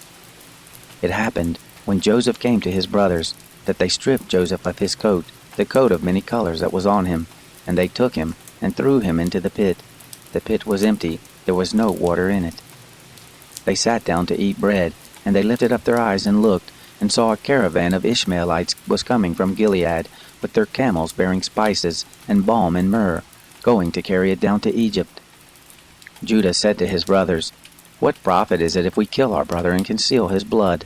Come and let's sell him to the Ishmaelites, and not let our hand be on him, for he is our brother, our flesh." His brothers listened to him. Midianites who were merchants passed by, and they drew and lifted up Joseph out of the pit, and sold Joseph to the Ishmaelites for 20 pieces of silver. They brought Joseph into Egypt. Reuben returned to the pit, and saw that Joseph wasn't in the pit, and he tore his clothes. He returned to his brothers and said, "The child is no more, and where will I go?" They took Joseph's coat, and killed a male goat, and dipped the coat in the blood. They took the coat of many colors, and they brought it to their father, and said, "We have found this. Examine it now, whether it is your son's coat or not." He recognized it and said, "It is my son's coat. An evil animal has devoured him. Joseph is without doubt torn in pieces." Jacob tore his clothes, and put sackcloth on his loins, and mourned for his son many days. All his sons and all his daughters rose up to comfort him, but he refused to be comforted. He said, "For I will go down to Sheol to my son mourning." His father wept for him. The Midianites sold him into Egypt to Potiphar, an officer of Pharaoh, the captain of the guard. It happened at that time that Judah went down from his brothers and visited a certain Adullamite, whose name was Hira. Judah saw there a daughter of a certain Canaanite, whose name was Shua. He took her and went into her. She conceived and bore a son, and he named him She conceived again and bore a son, and she named him Onan. She yet again bore a son, and named him Shelah, and he was at Kezib when she bore him. Judah took a wife for his firstborn, and her name was Tamar. Judah's firstborn, was wicked in the sight of the Lord. The Lord killed him. Judah said to Onan, "Go into your brother's wife, and perform the duty of a husband's brother to her, and raise up seed to your brother." Onan knew that the seed wouldn't be his, and it happened, when he went into his brother's wife, that he spilled it on the ground, lest he should give his seed to his brother. The thing which he did was evil in the sight of the Lord, and he killed him also. Then Judah said to Tamar his daughter-in-law, "Remain a widow in your father's house, until Shelah my son is grown up." For he said, "Lest he also die like his brothers." Tamar went and lived in her father's house. After many days Shua's daughter, the wife of Judah, died. Judah was comforted, and went up to his sheep shearers to Timnah, he and his friend Hira the Adullamite. It was told Tamar, saying, "Behold, your father-in-law is going up to Timnah to shear his sheep." She took off the garments of her widowhood, and covered herself with her veil, and wrapped herself, and sat in the gate of Enaim, which is by the way to Timnah. For she saw that Shelah was grown up, and she wasn't given to him as a wife. When Judah saw her, he thought that she was a prostitute, for she had covered her face. He turned to her by the way and said, "Please come, let me come in to you," for he didn't know that she was his daughter-in-law. She said, "What will you give me that you may come in to me?" He said, "I will send you a kid of the goats from the flock." She said, "Will you give me a pledge until you send it?" He said, "What pledge will I give you?" She said, "Your signet and your cord, and your staff that is in your hand." He gave them to her, and came into her, and she conceived by him. She arose and went away, and put off her veil from her, and put on the garments of her widowhood. Judah sent the kid of the goats by the hand of his friend the Adullamite to receive the pledge from the woman's hand, but he didn't find her. Then he asked the men of her place, saying, "Where is the prostitute that was at Enaim by the road?" They said, "There has been no prostitute here." He returned to Judah and said, "I haven't found her." And also the men of the place said, "There has been no prostitute here." Judah said, "Let her keep it, lest we be shamed. Behold, I sent this kid, and you haven't found her." It happened about 3 months later that it was told Judah, saying, "Tamar, your daughter-in-law, has played the prostitute, and moreover, behold, she is with child by prostitution." Judah said, "Bring her forth, and let her be burnt." When she was brought forth, she sent to her father-in-law, saying, "By the man whose these are, I am with child." She also said, "Please discern whose are these, the signet, and the cords, and the staff." Judah acknowledged them and said, "She is more righteous than I, because I didn't give her to Shelah my son." He knew her again no more. It happened in the time of her travail, that behold, twins were in her womb. It happened, when she travailed, that one put out a hand, and the midwife took and tied a scarlet thread on his hand, saying, This came out first. It happened, as he drew back his hand, that behold, his brother came out, and she said, Why have you made a breach for yourself? Therefore his name was called Perez. Afterward his brother came out, that had the scarlet thread on his hand, and his name was called Zerah. Joseph was brought down to Egypt. Potiphar, an officer of Pharaoh's, the captain of the guard, an Egyptian, bought him from the hand of the Ishmaelites that had brought him down there. The Lord was with Joseph, and he was a prosperous man. He was in the house of his master the Egyptian. His master saw that the Lord was with him, and that the Lord made all that he did prosper in his hand. Joseph found favor in his sight. He ministered to him, and he made him overseer over his house, and all that he had he put into his hand. It happened from the time that he made him overseer in his house, and over all that he had, that the Lord blessed the Egyptian's house for Joseph's sake, and the blessing of the Lord was on all that he had, in the house and in the field. He left all that he had in Joseph's hand. He didn't concern himself with anything, except for the food which he ate. Joseph was well built and handsome. It happened after these things, that his master's wife cast her eyes on Joseph, and she said, Lie with me. But he refused, and said to his master's wife, Behold, my master doesn't know what is with me in the house, and he has put all that he has into my hand. He isn't greater in this house than I, neither has he kept back anything from me but you, because you are his wife. How then can I do this great wickedness and sin against God? It happened that as she spoke to Joseph day by day, that he didn't listen to her, to lie by her or to be with her.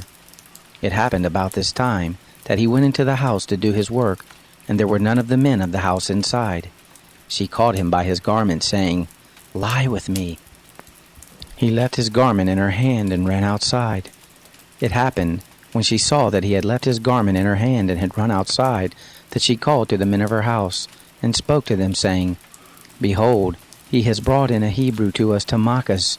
He came in to me to lie with me, and I cried with a loud voice.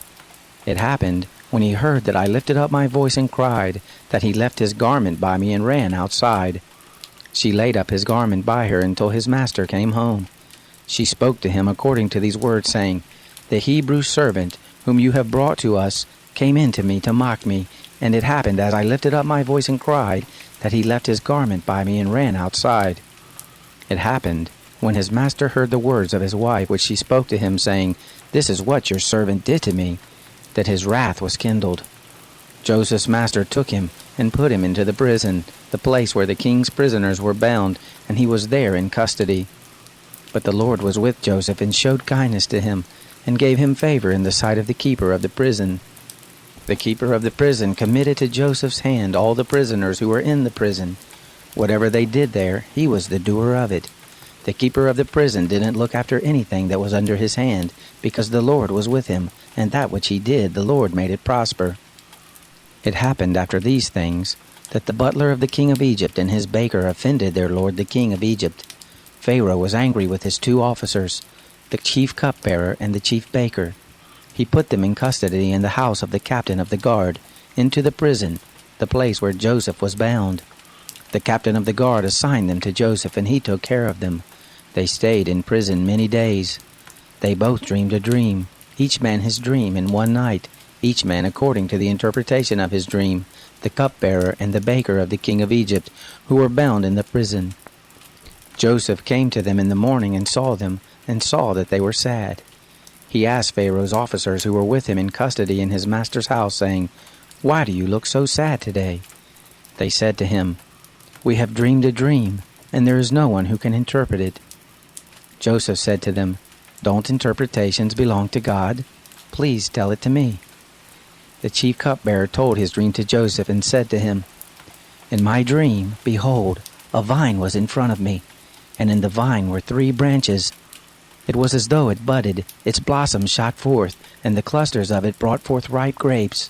Pharaoh's cup was in my hand, and I took the grapes, and pressed them into Pharaoh's cup, and I gave the cup into Pharaoh's hand. Joseph said to him, This is the interpretation of it. The 3 branches are 3 days. Within 3 more days, Pharaoh will lift up your head, and restore you to your office. You will give Pharaoh's cup into his hand, the way you did when you were his cupbearer. But remember me when it will be well with you, and show kindness, please, to me, and make mention of me to Pharaoh, and bring me out of this house. For indeed I was stolen away out of the land of the Hebrews, and here also have I done nothing that they should put me into the dungeon." When the chief baker saw that the interpretation was good, he said to Joseph, "I also was in my dream, and behold, 3 baskets of white bread were on my head. In the uppermost basket there were all kinds of baked food for Pharaoh, and the birds ate them out of the basket on my head." Joseph answered, "This is the interpretation of it. The 3 baskets are 3 days. Within 3 more days Pharaoh will lift up your head from off you, and will hang you on a tree, and the birds will eat your flesh from off you." It happened the 3rd day, which was Pharaoh's birthday, that he made a feast for all his servants, and he lifted up the head of the chief cupbearer and the head of the chief baker among his servants. He restored the chief cupbearer to his position again, and he gave the cup into Pharaoh's hand. But he hanged the chief baker as Joseph had interpreted to them. Yet the chief cupbearer didn't remember Joseph, but forgot him. It happened at the end of 2 full years that Pharaoh dreamed, and behold, he stood by the river. Behold, there came up out of the river 7 cattle, well-favored and fat-fleshed, and they fed in the reed grass. Behold, 7 other cattle came up after them out of the river, ill-favored and lean-fleshed, and stood by the other cattle on the brink of the river. The ill-favored and lean-fleshed cattle ate up the 7 well-favored and fat cattle. So Pharaoh awoke. He slept and dreamed a 2nd time, and behold, 7 heads of grain came up on one stalk, healthy and good. Behold, 7 heads of grain, thin and blasted with the east wind, sprung up after them. The thin heads of grain swallowed up the 7 healthy and full ears. Pharaoh awoke, and behold, it was a dream.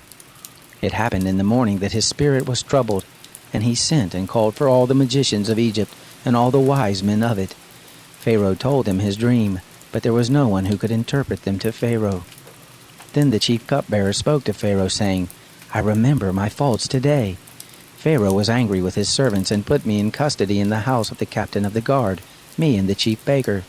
We dreamed a dream in one night, I and he. We dreamed each man according to the interpretation of his dream. There was with us there a young man, a Hebrew, servant to the captain of the guard, and we told him, and he interpreted to us our dreams. To each man according to his dream he interpreted. It happened, as he interpreted to us, so it was. He restored me to my office, and he hanged him." Then Pharaoh sent and called Joseph, and they brought him hastily out of the dungeon. He shaved himself, changed his clothing, and came in to Pharaoh. Pharaoh said to Joseph, "I have dreamed a dream, and there is no one who can interpret it. I have heard it said of you, that when you hear a dream you can interpret it." Joseph answered Pharaoh, saying, "It isn't in me. God will give Pharaoh an answer of peace." Pharaoh spoke to Joseph, "In my dream, behold, I stood on the brink of the river, and behold, there came up out of the river 7 cattle, fat-fleshed and well-favored. They fed in the reed grass. And behold, 7 other cattle came up after them, poor and very ill-favored and lean-fleshed, such as I never saw in all the land of Egypt for ugliness. The lean and ill-favored cattle ate up the first 7 fat cattle. And when they had eaten them up, it couldn't be known that they had eaten them, but they were still ill-favored as at the beginning. So I awoke. I saw in my dream, and behold, 7 heads of grain came up on one stalk, full and good. And behold, 7 heads of grain, withered, thin and blasted with the east wind, sprung up after them. The thin heads of grain swallowed up the 7 good heads of grain. I told it to the magicians, but there was no one who could explain it to me." Joseph said to Pharaoh, "The dream of Pharaoh is one. What God is about to do he has declared to Pharaoh. The 7 good cattle are 7 years, and the 7 good heads of grain are 7 years. The dream is one. The 7 lean and ill-favored cattle that came up after them are 7 years, and also the 7 empty heads of grain, blasted with the east wind. They will be 7 years of famine. This is the thing which I spoke to Pharaoh. What God is about to do, he has shown to Pharaoh. Behold, there come 7 years of great plenty throughout all the land of Egypt. There will arise after them 7 years of famine, and all the plenty will be forgotten in the land of Egypt. The famine will consume the land, and the plenty will not be known in the land by reason of that famine which follows, for it will be very grievous. The dream was doubled to Pharaoh, because the thing is established by God, and God will shortly bring it to pass. Now therefore let Pharaoh look for a discreet and wise man, and set him over the land of Egypt. Let Pharaoh do this, and let him appoint overseers over the land, and take up the 5th part of the land of Egypt's produce in the 7 plenteous years. Let them gather all the food of these good years that come, and lay up grain under the hand of Pharaoh for food in the cities, and let them keep it. The food will be for a store to the land against the 7 years of famine, which will be in the land of Egypt, that the land not perish through the famine. The thing was good in the eyes of Pharaoh and in the eyes of all his servants. Pharaoh said to his servants, "Can we find such a one as this, a man in whom is the Spirit of God?" Pharaoh said to Joseph, "Because God has shown you all of this, there is none so discreet and wise as you. You shall be over my house, and according to your word will all my people be ruled. Only in the throne I will be greater than you." Pharaoh said to Joseph, "Behold, I have set you over all the land of Egypt." Pharaoh took off his signet ring from his hand and put it on Joseph's hand, and arrayed him in robes of fine linen, and put a gold chain about his neck. And he made him to ride in the 2nd chariot which he had. They cried before him, "Bow the knee." He set him over all the land of Egypt. Pharaoh said to Joseph, "I am Pharaoh, and without you shall no man lift up his hand or his foot in all the land of Egypt."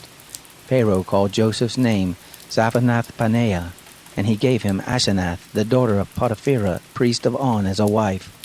Joseph went out over all the land of Egypt. Joseph was 30 years old when he stood before Pharaoh, king of Egypt. Joseph went out from the presence of Pharaoh, and went throughout all the land of Egypt. And the 7 plenteous years the earth brought forth abundantly. He gathered up all the food of the 7 years which were in the land of Egypt, and laid up the food in the cities. The food of the field which was round about every city he laid up in the same. Joseph laid up grain as the sand of the sea, very much until he stopped counting, for it was without number. To Joseph were born 2 sons before the year of famine came, whom Asenath, the daughter of Potiphera, priest of On, bore to him. Joseph called the name of the firstborn Manasseh, for he said, "God has made me forget all my toil, and all my father's house." The name of the second he called Ephraim, for God has made me fruitful in the land of my affliction. The 7 years of plenty that was in the land of Egypt came to an end. The 7 years of famine began to come, just as Joseph had said. There was famine in all lands, but in all the land of Egypt there was bread. When all the land of Egypt was famished, the people cried to Pharaoh for bread, and Pharaoh said to the Egyptians, "Go to Joseph, what he says to you do." The famine was over all the surface of the earth. Joseph opened all the storehouses and sold to the Egyptians. The famine was severe in the land of Egypt. All countries came into Egypt to Joseph to buy grain, because the famine was severe in all the earth. Now Jacob saw that there was grain in Egypt, and Jacob said to his sons, "Why do you look at one another?" He said, "Behold, I have heard that there is grain in Egypt. Go down there and buy for us from there, so that we may live and not die." Joseph's 10 brothers went down to buy grain from Egypt. But Jacob didn't send Benjamin, Joseph's brother, with his brothers, for he said, lest perhaps harm happen to him. The sons of Israel came to buy among those who came, for the famine was in the land of Canaan. Joseph was the governor over the land. It was he who sold to all the people of the land. Joseph's brothers came and bowed themselves down to him with their faces to the earth. Joseph saw his brothers, and he recognized them, but he acted like a stranger to them and spoke roughly with them. He said to them, "Where did you come from?" They said, "From the land of Canaan to buy food." Joseph recognized his brothers, but they didn't recognize him. Joseph remembered the dreams which he dreamed about them and said to them, "You are spies. You have come to see the nakedness of the land." They said to him, "No, my lord, but your servants have come to buy food. We are all one man's sons. We are honest men. Your servants are not spies." He said to them, "No, but you have come to see the nakedness of the land." They said, "We, your servants, are 12 brothers, the sons of one man in the land of Canaan, and behold, the youngest is this day with our father, and one is no more."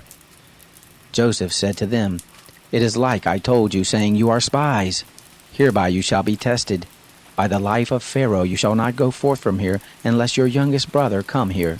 Send one of you, and let him get your brother, and you shall be bound, that your words may be tested, whether there is truth in you, or else by the life of Pharaoh, surely you are spies." He put them all together into custody 3 days. Joseph said to them the 3rd day, "Do this and live, for I fear God. If you are honest men, then let one of your brothers be bound in your prison house. But you go, carry grain for the famine of your houses. Bring your youngest brother to me, so will your words be verified and you won't die." They did so. They said one to another, "We are most assuredly guilty concerning our brother, and that we saw the distress of his soul when he begged us, and we wouldn't listen. Therefore this distress has come on us." Reuben answered them, saying, "Didn't I tell you, saying, 'Don't sin against the child,' and you wouldn't listen? Therefore also, behold, his blood is required." They didn't know that Joseph understood them, for there was an interpreter between them. He turned himself about from them and wept. And he returned to them and spoke to them, and took Simeon from among them, and bound him before their eyes. Then Joseph commanded to fill their bags with grain, and to restore every man's money into his sack, and to give them food for the way. So it was done to them. They loaded their donkeys with their grain and departed from there. As one of them opened his sack to give his donkey food in the lodging place, he saw his money. Behold, it was in the mouth of his sack. He said to his brothers, "My money is restored. Behold, it is even in my sack." Their hearts failed them, and they turned trembling one to another, saying, "What is this that God has done to us?"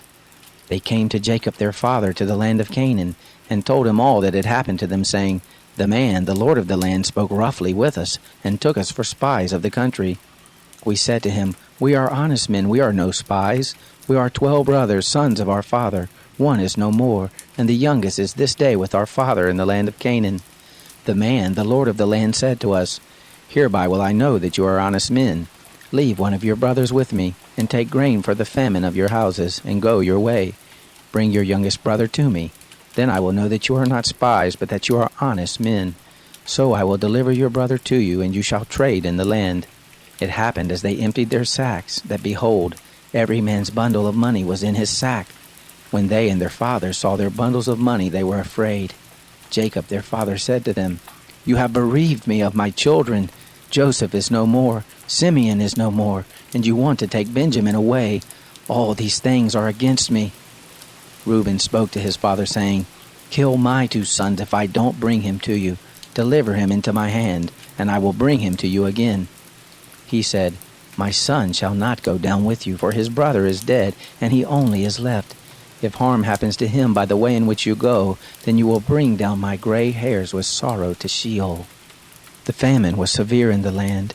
It happened, when they had eaten up the grain which they had brought out of Egypt, their father said to them, "Go again, buy us a little more food." Judah spoke to him, saying, "The man solemnly warned us, saying, 'You shall not see my face unless your brother is with you.' If you will send our brother with us, we will go down and buy you food. But if you will not send him, we will not go down, for the man said to us, 'You shall not see my face unless your brother is with you.'" Israel said, "Why did you treat me so badly, telling the man that you had another brother?"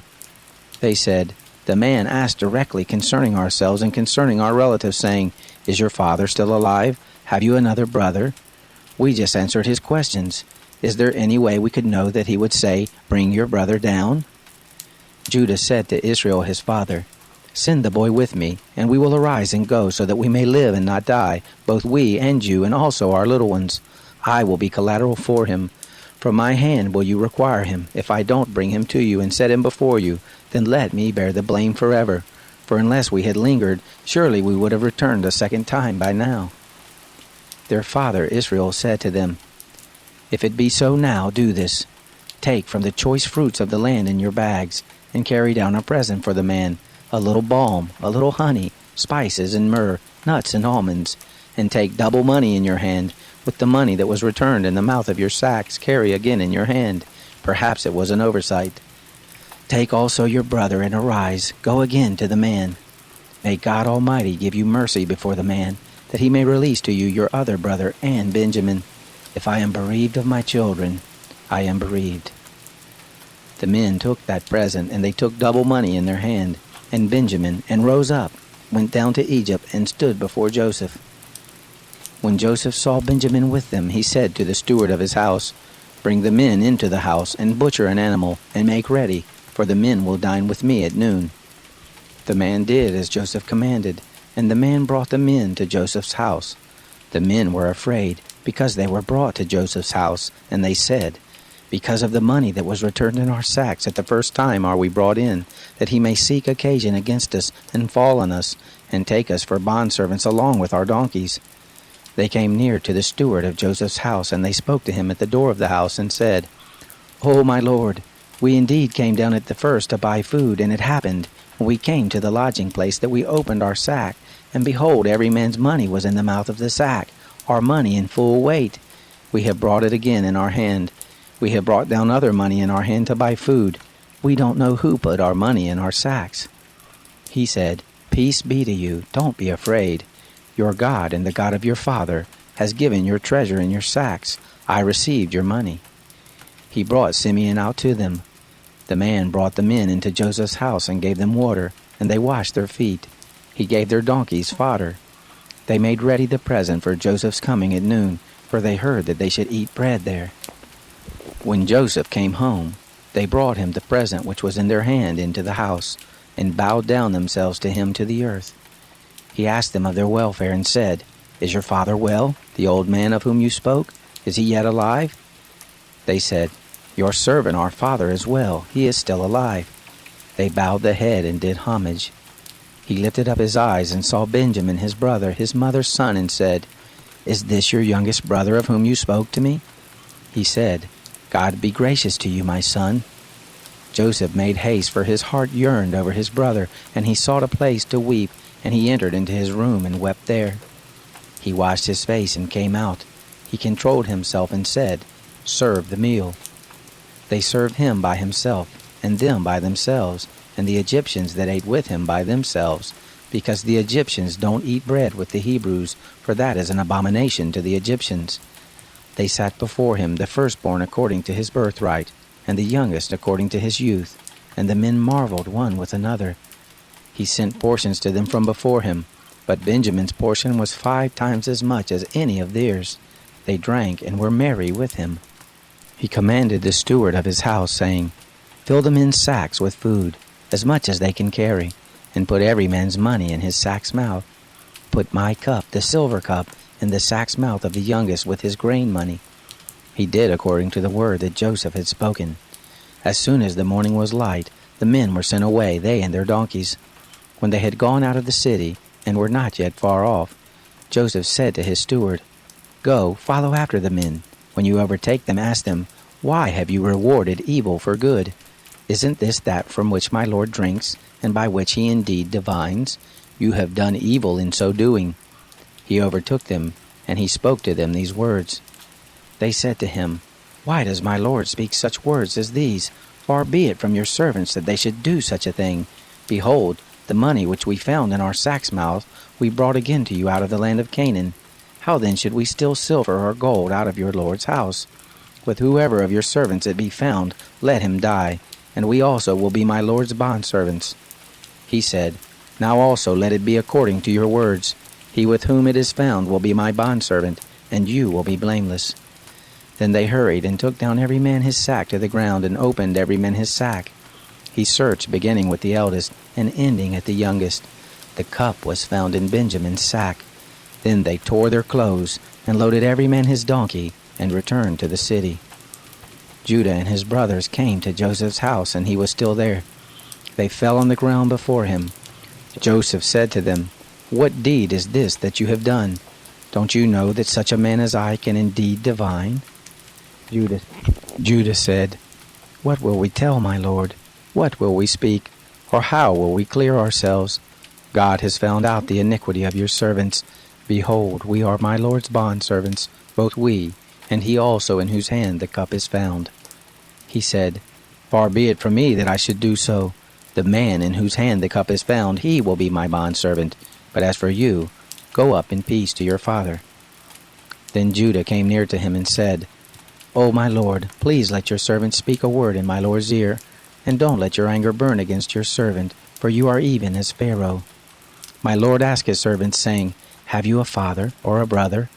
We said to my lord, 'We have a father, an old man, and a child of his old age, a little one, and his brother is dead, and he alone is left of his mother, and his father loves him.'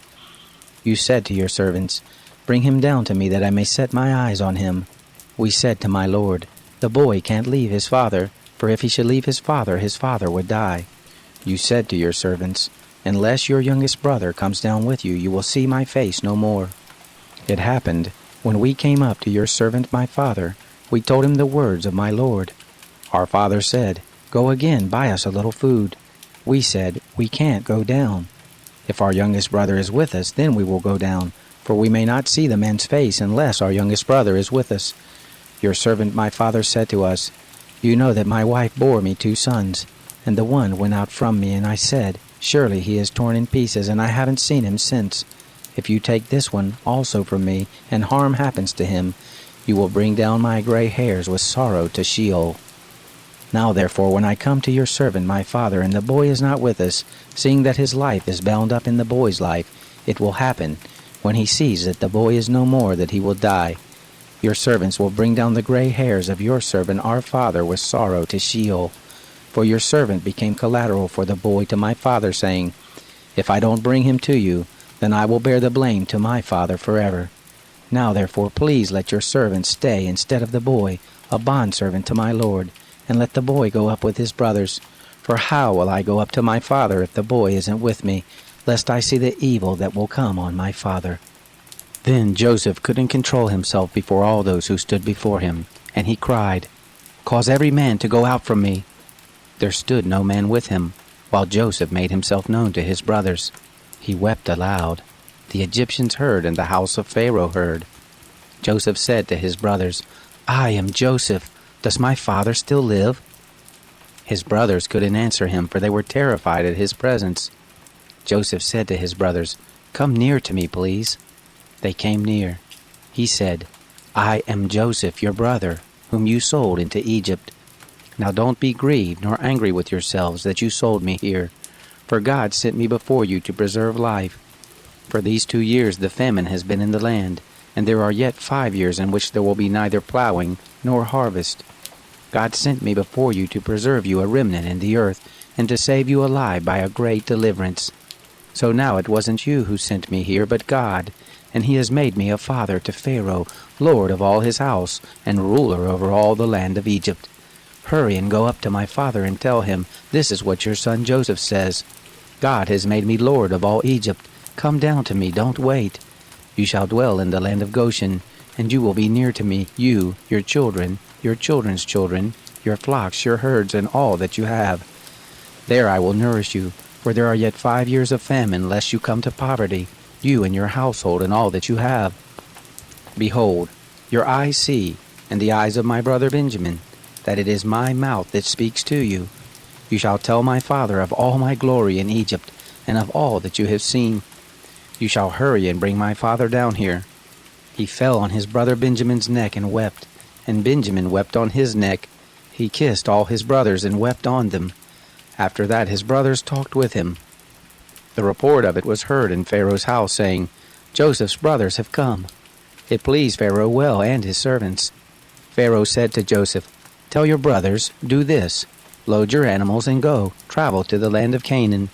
Take your father and your households and come to me, and I will give you the good of the land of Egypt, and you will eat the fat of the land. Now you are commanded to do this. Take wagons out of the land of Egypt for your little ones and for your wives, and bring your father and come. Also don't concern yourselves about your belongings, for the good of all of the land of Egypt is yours. The sons of Israel did so. Joseph gave them wagons according to the commandment of Pharaoh, and gave them provision for the way. To all of them he gave each man changes of clothing, but to Benjamin he gave 300 pieces of silver and 5 changes of clothing. To his father he sent after this manner, 10 donkeys loaded with the good things of Egypt, and 10 female donkeys loaded with grain and bread and provision for his father by the way. So he sent his brothers away, and they departed. He said to them, See that you don't quarrel on the way. They went up out of Egypt and came into the land of Canaan to Jacob their father. They told him, saying, Joseph is still alive, and he is ruler over all the land of Egypt. His heart fainted, for he didn't believe them. They told him all the words of Joseph which he had said to them. When he saw the wagons which Joseph had sent to carry him, the spirit of Jacob their father revived. Israel said, "It is enough. Joseph, my son, is still alive. I will go and see him before I die." Israel traveled with all that he had and came to Beersheba, and offered sacrifices to the God of his father Isaac. God spoke to Israel in the visions of the night and said, "Jacob, Jacob." He said, "Here I am." He said, "I am God, the God of your father. Don't be afraid to go down into Egypt, for there I will make of you a great nation. I will go down with you into Egypt. I will also surely bring you up again. Joseph will close your eyes." Jacob rose up from Beersheba, and the sons of Israel carried Jacob their father, their little ones and their wives, in the wagons which Pharaoh had sent to carry him. They took their cattle and their goods, which they had gotten in the land of Canaan, and came into Egypt, Jacob and all his seed with him, his sons and his sons' sons with him, his daughters and his sons' daughters, and he brought all his seed with him into Egypt. These are the names of the children of Israel who came into Egypt. Jacob and his sons: Reuben, Jacob's firstborn. The sons of Reuben: Hanok, Palu, Hezron, and Carmi. The sons of Simeon: Jemuel, Jamin, Ohad, Jachin, Zohar, and Shaul, the son of a Canaanite woman. The sons of Levi: Gershon, Kohath, and Merari. The sons of Judah: Onan, Shelah, Perez, and Zerah. But and Onan died in the land of Canaan. The sons of Perez were Hezron and Hamul. The sons of Issachar: Tola, Puvah, Iob, and Shimron. The sons of Zebulun: Sered, Elon, and Shalil. These are the sons of Leah, whom she bore to Jacob in Padan Aram, with his daughter Dinah. All the souls of his sons and his daughters were 33. The sons of Gad: Ziphion, Hagi, Shunai, Esbon, Eri, Arodai, and Areli. The sons of Asher: Imnah, Ishva, Ishvi, Beriah, and Sarah their sister. The sons of Beriah: Eber and Malchiel. These are the sons of Zilpah, whom Laban gave to Leah his daughter, and these she bore to Jacob, even 16 souls. The sons of Rachel, Jacob's wife: Joseph and Benjamin. To Joseph in the land of Egypt were born Manasseh and Ephraim, whom Asenath, the daughter of Potipherah, priest of On, bore to him. The sons of Benjamin: Bela, Becher, Ashbel, Gera, Naaman, Ehi, Rosh, Mupim, Hupim, and Ard. These are the sons of Rachel who were born to Jacob. All the souls were 14. The son of Dan: Hushim. The sons of Naphtali: Jazil, Gunai, Jeser, and Shilim. These are the sons of Bilhah, whom Laban gave to Rachel his daughter, and these she bore to Jacob. All the souls were 7. All the souls who came with Jacob into Egypt, who were his direct descendants besides Jacob's sons' wives, all the souls were 66. The sons of Joseph, who were born to him in Egypt, were 2 souls. All the souls of the house of Jacob who came into Egypt were 70. He sent Judah before him to Joseph, to show the way before him to Goshen, and they came into the land of Goshen. Joseph made ready his chariot and went up to meet Israel his father in Goshen. He presented himself to him, and fell on his neck, and wept on his neck a good while. Israel said to Joseph, "Now let me die, since I have seen your face, that you are still alive." Joseph said to his brothers and to his father's house, "I will go up and speak with Pharaoh, and will tell him, my brothers and my father's house, who are in the land of Canaan, have come to me. These men are shepherds, for they have been keepers of cattle, and they have brought their flocks and their herds and all that they have. It will happen when Pharaoh summons you, and will say, 'What is your occupation?' that you shall say, 'Your servants have been keepers of cattle from our youth, even until now, both we and our fathers, that you may dwell in the land of Goshen, for every shepherd is an abomination to the Egyptians.'" Then Joseph went in and told Pharaoh and said, "My father and my brothers, with their flocks, their herds, and all that they own, have come out of the land of Canaan, and behold, they are in the land of Goshen." From among his brothers he took 5 men, and presented them to Pharaoh. Pharaoh said to his brothers, "What is your occupation?" They said to Pharaoh, "Your servants are shepherds, both we and our fathers." They said to Pharaoh, "We have come to live as foreigners in the land, for there is no pasture for your servants' flocks, for the famine is severe in the land of Canaan. Now therefore please let your servants dwell in the land of Goshen." Pharaoh spoke to Joseph, saying, "Your father and your brothers have come to you. The land of Egypt is before you. Make your father and your brothers dwell in the best of the land. Let them dwell in the land of Goshen. If you know any able men among them, then put them in charge of my cattle." Joseph brought in Jacob his father, and set him before Pharaoh. And Jacob blessed Pharaoh. Pharaoh said to Jacob, "How many are the days of the years of your life?" Jacob said to Pharaoh, "The days of the years of my pilgrimage are 130 years. Few and evil have been the days of the years of my life, and they have not attained to the days of the years of the life of my fathers in the days of their pilgrimage." Jacob blessed Pharaoh, and went out from the presence of Pharaoh. Joseph placed his father and his brothers, and gave them a possession in the land of Egypt, in the best of the land, in the land of Ramses, as Pharaoh had commanded. Joseph nourished his father, his brothers, and all of his father's household with bread according to their families. There was no bread in all the land, for the famine was very severe, so that the land of Egypt and the land of Canaan fainted by reason of the famine. Joseph gathered up all the money that was found in the land of Egypt and in the land of Canaan, for the grain which they bought, and Joseph brought the money into Pharaoh's house. When the money was all spent in the land of Egypt and in the land of Canaan, all the Egyptians came to Joseph and said, "Give us bread, for why should we die in your presence? For our money fails." Joseph said, "Give your cattle, and I will give you food for your cattle, if money fails."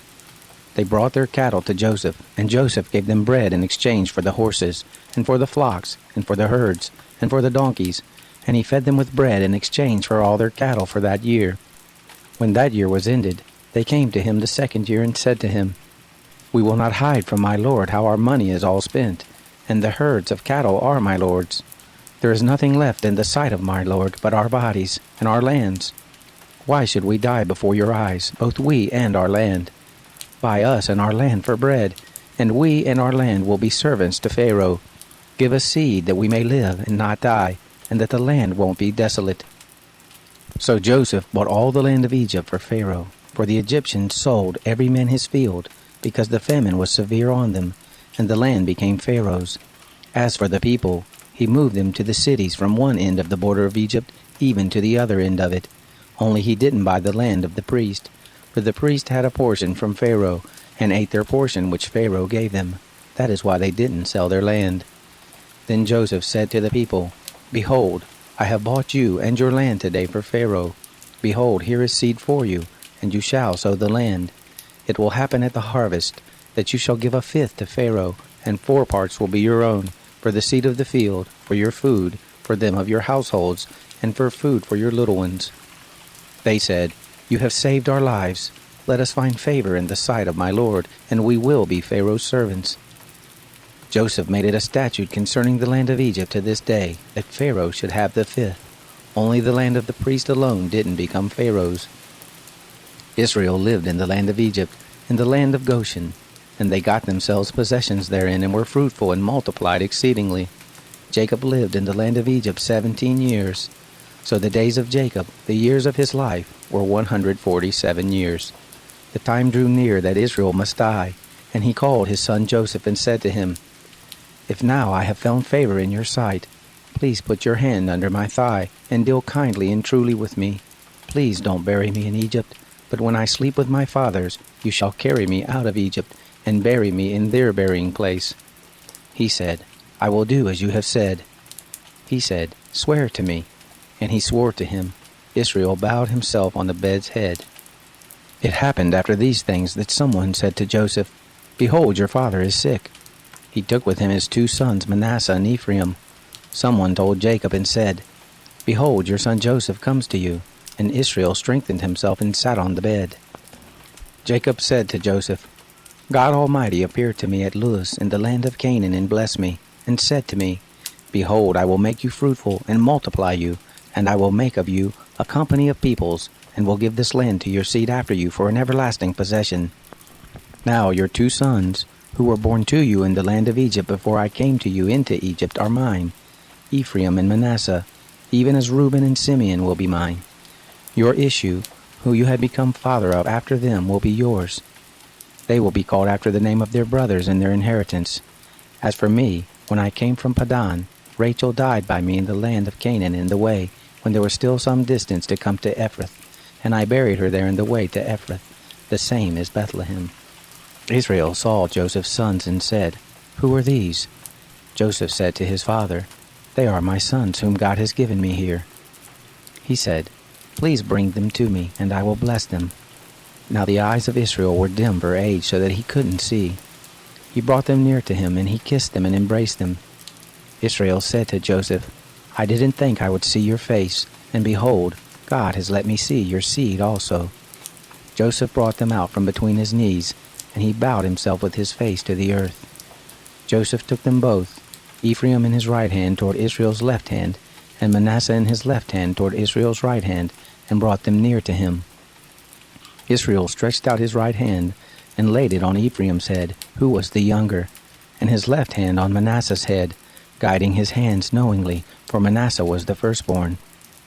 He blessed Joseph and said, The God before whom my fathers Abraham and Isaac did walk, the God who has fed me all my life to this day, the angel who has redeemed me from all evil, bless the lads, and let my name be named on them, and the name of my fathers Abraham and Isaac. Let them grow into a multitude in the midst of the earth. When Joseph saw that his father laid his right hand on the head of Ephraim, it displeased him. He held up his father's hand to remove it from Ephraim's head to Manasseh's head. Joseph said to his father, Not so, my father, for this is the firstborn. Put your right hand on his head. His father refused and said, I know, my son, I know. He also will become a people, and he also will be great. However, his younger brother will be greater than he, and his seed will become a multitude of nations. He blessed them that day, saying, In you will Israel bless, saying, God make you as Ephraim and as Manasseh. He set Ephraim before Manasseh. Israel said to Joseph, Behold, I am dying, but God will be with you, and bring you again to the land of your fathers. Moreover, I have given to you one portion above your brothers, which I took out of the hand of the Amorite with my sword and with my bow. Jacob called to his sons and said, Gather yourselves together, that I may tell you that which will happen to you in the days to come. Assemble yourselves and hear, you sons of Jacob. Listen to Israel your father. Reuben, you are my firstborn, my might and the beginning of my strength, the preeminence of dignity and the preeminence of power. Boiling over as water, you shall not have the preeminence, because you went up to your father's bed, then defiled it. He went up to my couch. Simeon and Levi are brothers. Weapons of violence are their swords. My soul, don't come into their council. My glory, don't be united to their assembly. For in their anger they killed a man. In their self-will they hamstrung an ox. Cursed be their anger, for it was fierce, and their wrath, for it was cruel. I will divide them in Jacob, scatter them in Israel. Judah, your brothers will praise you. Your hand will be on the neck of your enemies. Your father's sons will bow down before you. Judah is a lion's cub. From the prey, my son, you have gone up. He stooped down, he crouched as a lion, as a lioness. Who will rouse him up? The scepter will not depart from Judah, nor the ruler's staff from between his feet, until he comes to whom it belongs. To him will the obedience of the peoples be, binding his foal to the vine, his donkey's colt to the choice vine. He has washed his garments in wine, his robes in the blood of grapes. His eyes will be red with wine, his teeth white with milk. Zebulun will dwell at the haven of the sea. He will be for a haven of ships. His border will be on Sidon. Issachar is a strong donkey, lying down between the saddlebags. He saw a resting place that it was good, the land that it was pleasant. He bows his shoulder to the burden, and becomes a servant doing forced labor. Dan will judge his people, as one of the tribes of Israel.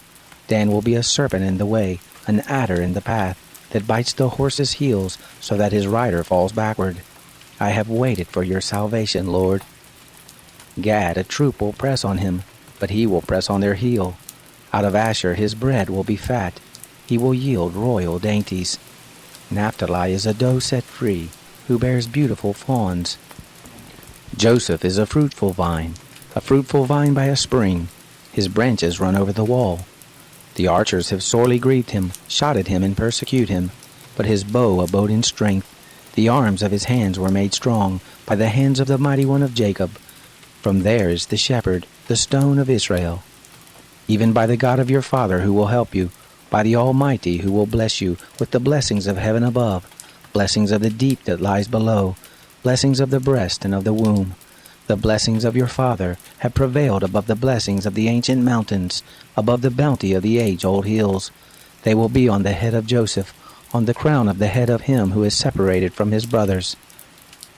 Benjamin is a ravenous wolf. In the morning he will devour the prey. At evening he will divide the spoil. All these are the 12 tribes of Israel, and this is what their father spoke to them and blessed them. He blessed everyone according to his blessing. He charged them and said to them, I am to be gathered to my people.